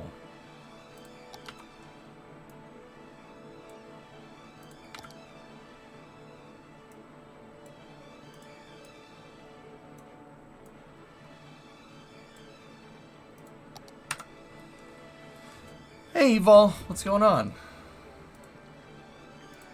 They're not bigger ones? I'm not sure. I don't think there are. What's this?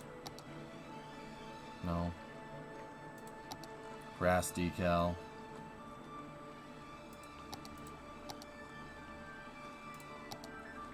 Nope. I'll have to figure out something.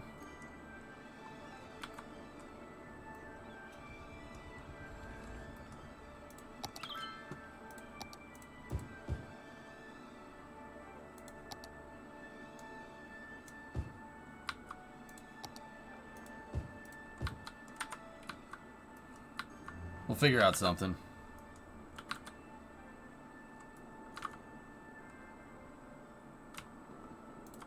Alright, let's go back into trams.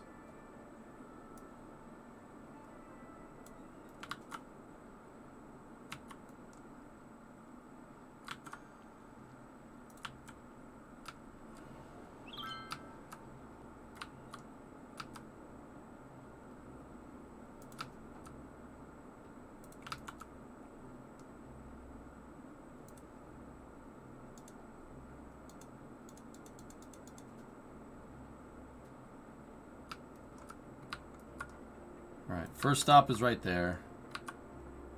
Put the second stop right here. Third stop at the terminus. And then have it go all the way back.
It's not really how I want that loop to be, but it's okay.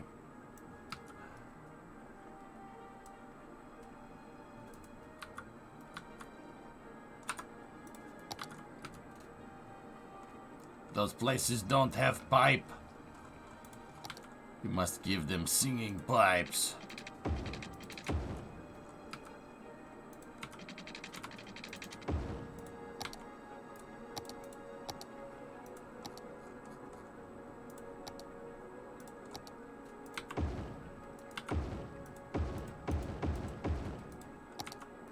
There we go. Okay. One of the tram lines should be in operation, which is good.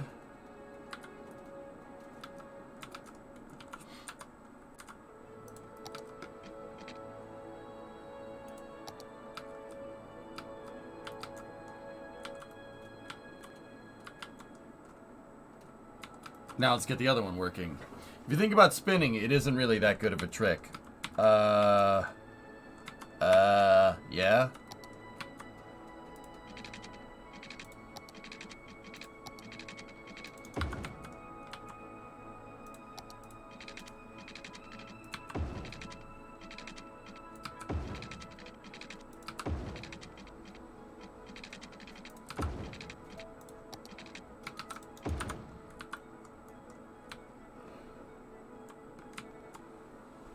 What about a barrel roll? Barrel rolls are for the real winners. Okay.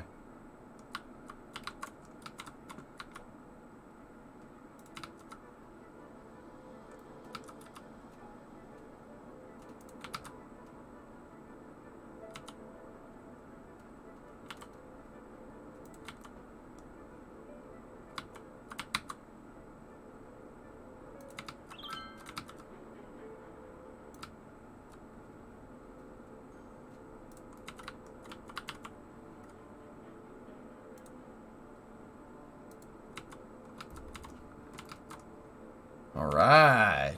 Getting the tram routes figured out. Yeah.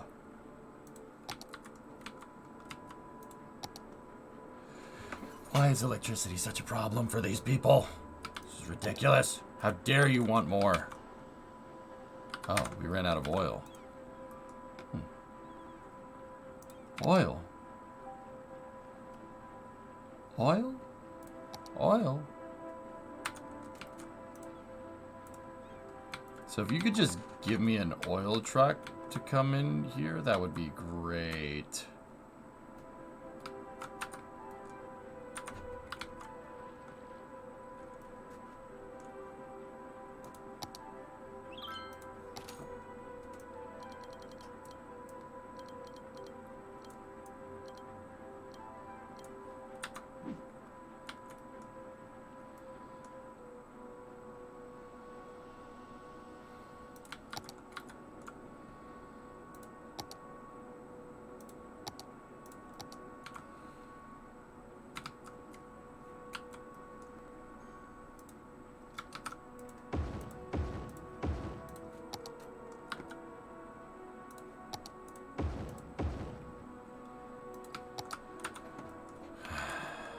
Stonks.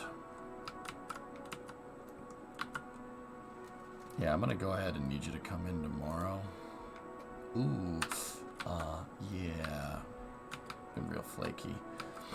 He's also been having problems with the TPS reports.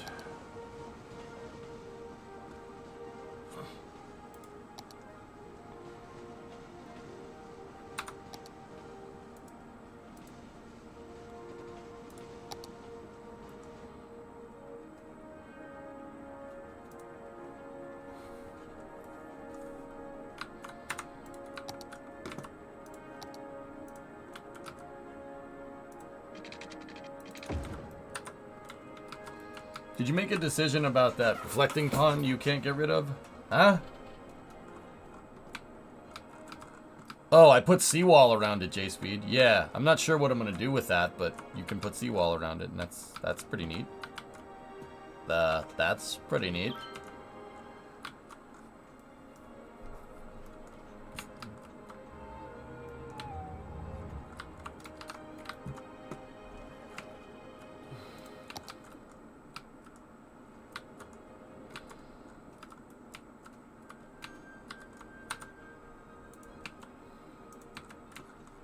Alright, let's get some route analyzation here.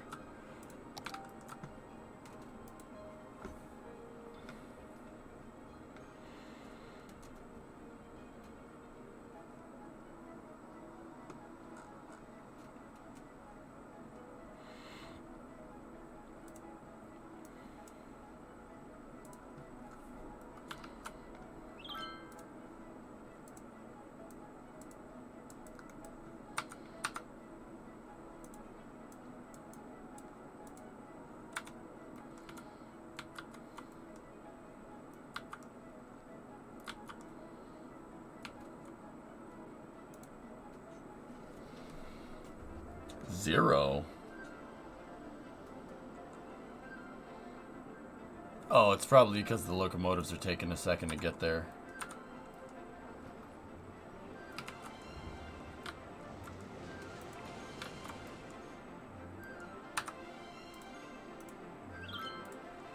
Oh, hell no.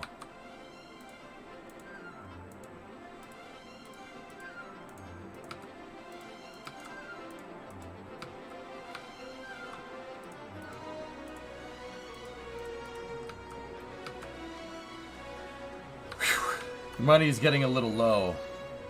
Yeah, Emery, I know. It's because I've been building and moving a lot of terrain. Oh, bro, what the frick? For reals. Alright, you know what? You know what? We're gonna move you. We're gonna move you. Alright, here. Screw you. Get rid of the damn one. Just get rid of it. Screw it. Give me an industrial road. And just put that damn thing here for now. There you go. Go over here. You, get out of here. Go away.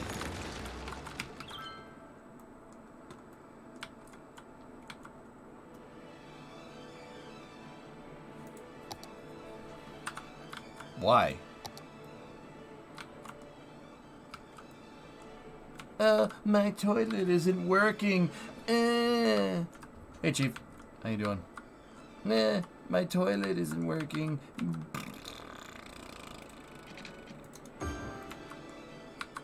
There. Maybe you get better pressure this way?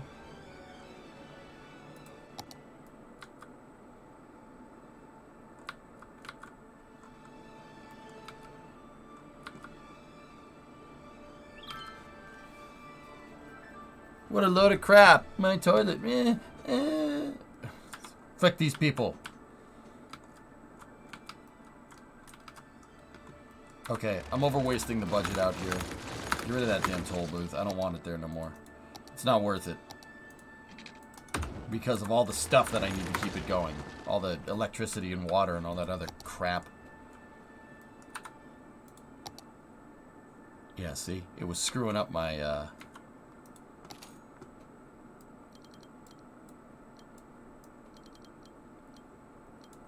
There we go. Is this Amsterdam? I spent a year there. I spent a year there 1 week. Where's the underground bike garage? I was kind of going to build something like that. But yeah, that's kind of what I'm doing. I'm trying to make like a Netherlands-inspired city, dude. I thought you'd dig it. But, yeah. That's what I'm trying to do. The bike garage would be right here in this design.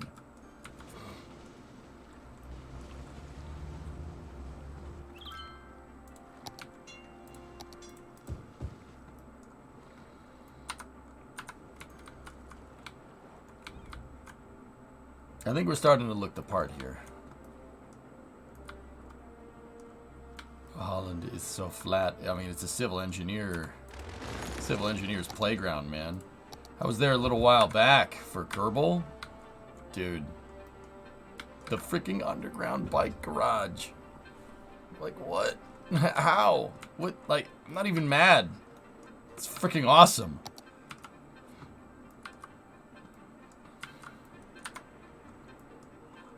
So I'm trying to build in that aesthetic. So like raised train tracks, water bridges, you know, flat terrain. My terrain is below, so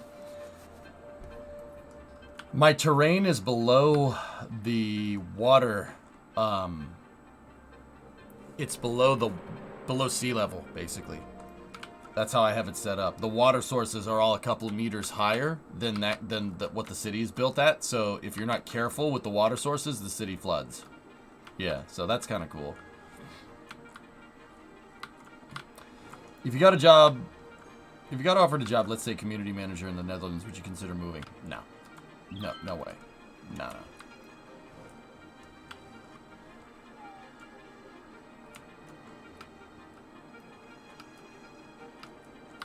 Something like that.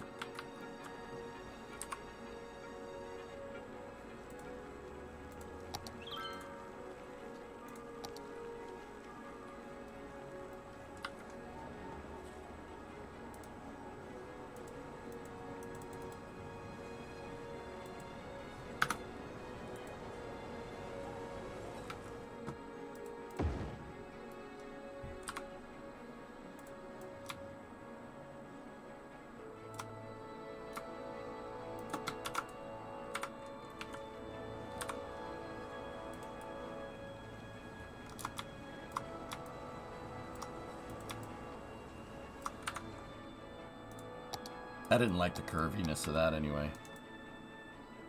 Wanted to make it look more like a pier. There we go. How about if Bremo got a really good job offer in Amsterdam? Would you go then? No, we want to be close to family, dude.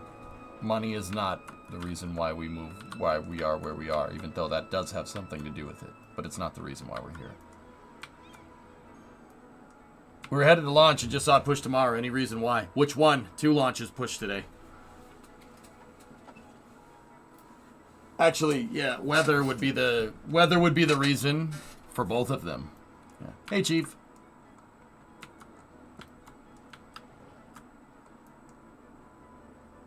Falcon Heavy. Yeah, weather.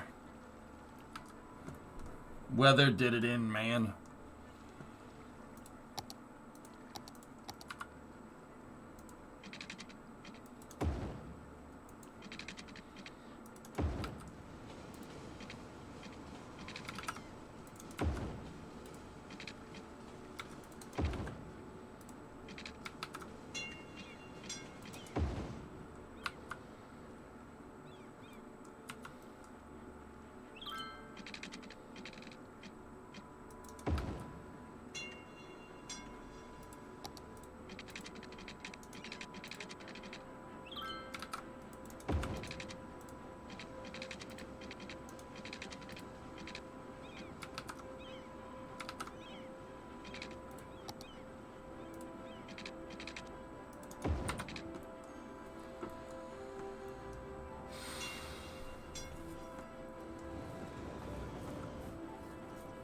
Alright, let's get the route analyzer out. Let's try and figure out. I don't think we need 249 people at that stop. Yo, okay.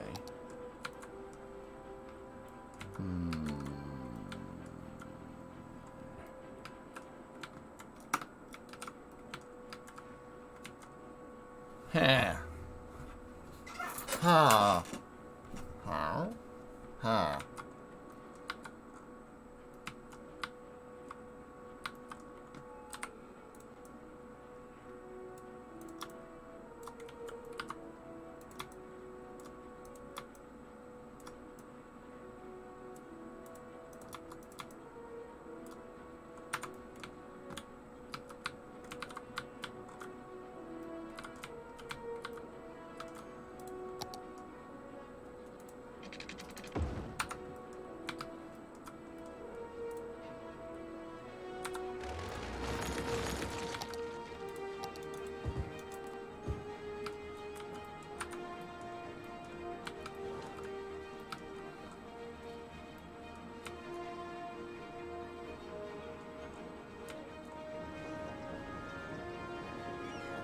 That's actually a good question. Would there be a mission that Falcon 9 Expendable couldn't do, but would let Falcon Heavy be fully recovered? Yeah, that's part of the reason why they made Falcon Heavy, so they could do Falcon 9 missions and get the cores back. The thing is, Aqualux, is that Falcon 9, they weren't expecting Falcon 9 to end up performing as good as it ended up performing, if that makes any sense. So Falcon Heavy ended up is a ridiculous rocket. It ended up being ridiculous for what it is, right? So basically, whenever you need to push Falcon 9 to an expendable point, right? Falcon Heavy exists, but the vast majority of missions Falcon 9 can just do by itself.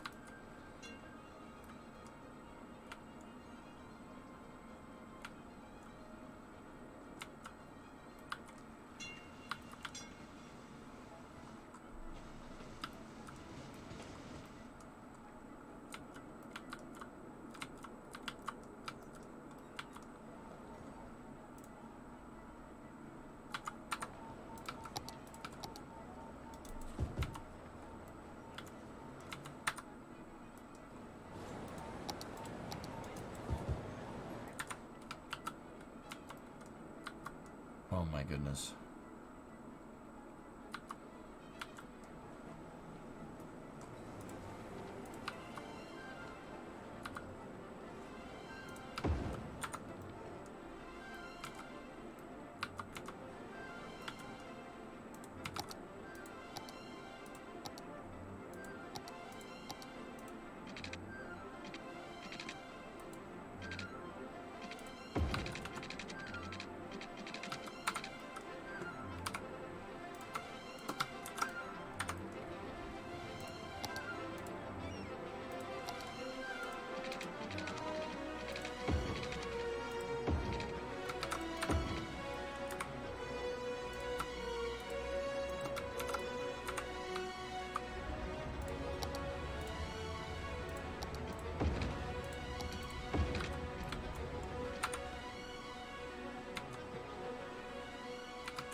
Hopefully this can alleviate this a little bit.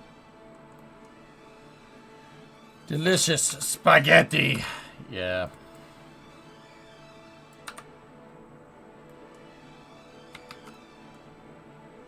Dude, that's getting out of control. City's looking good though. 44,000 pop.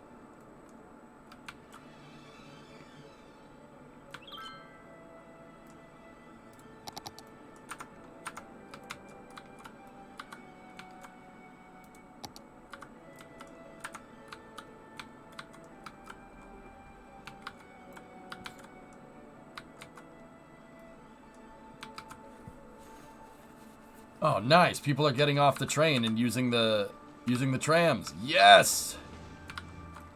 Perfect. That's good, man. That's what we want.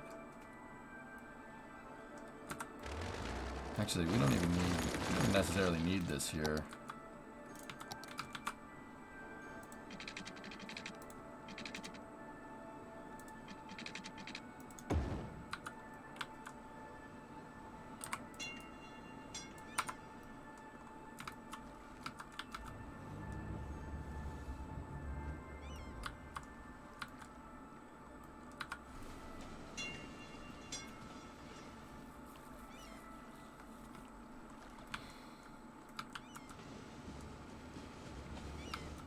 Yeah, Fancy. Pedestrians do stand in the way of things.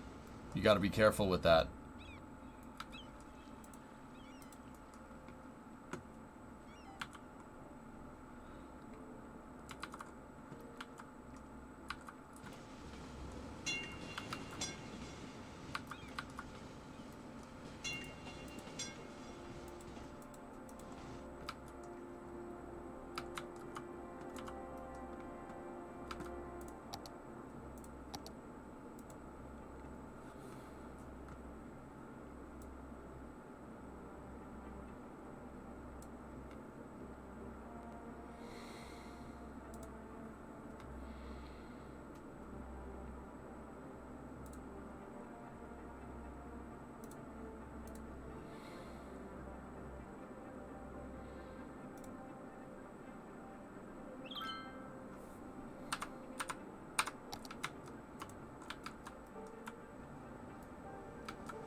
Trams are part of mass transit, guys.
Have you got A of mods in DLC? Have I got a lot? No.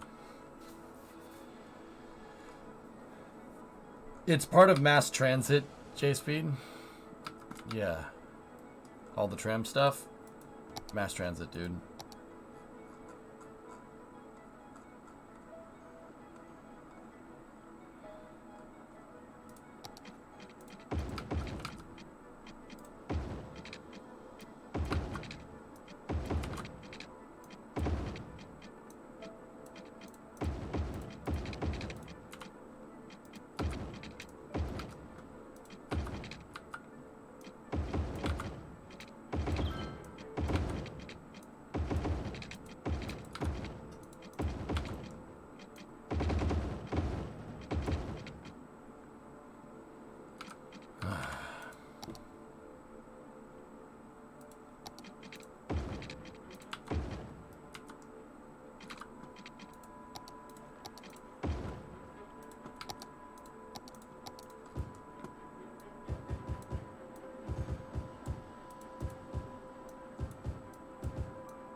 There we go.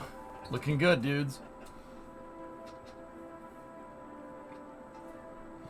Oh, it seems to have cut our route. Hold on one second.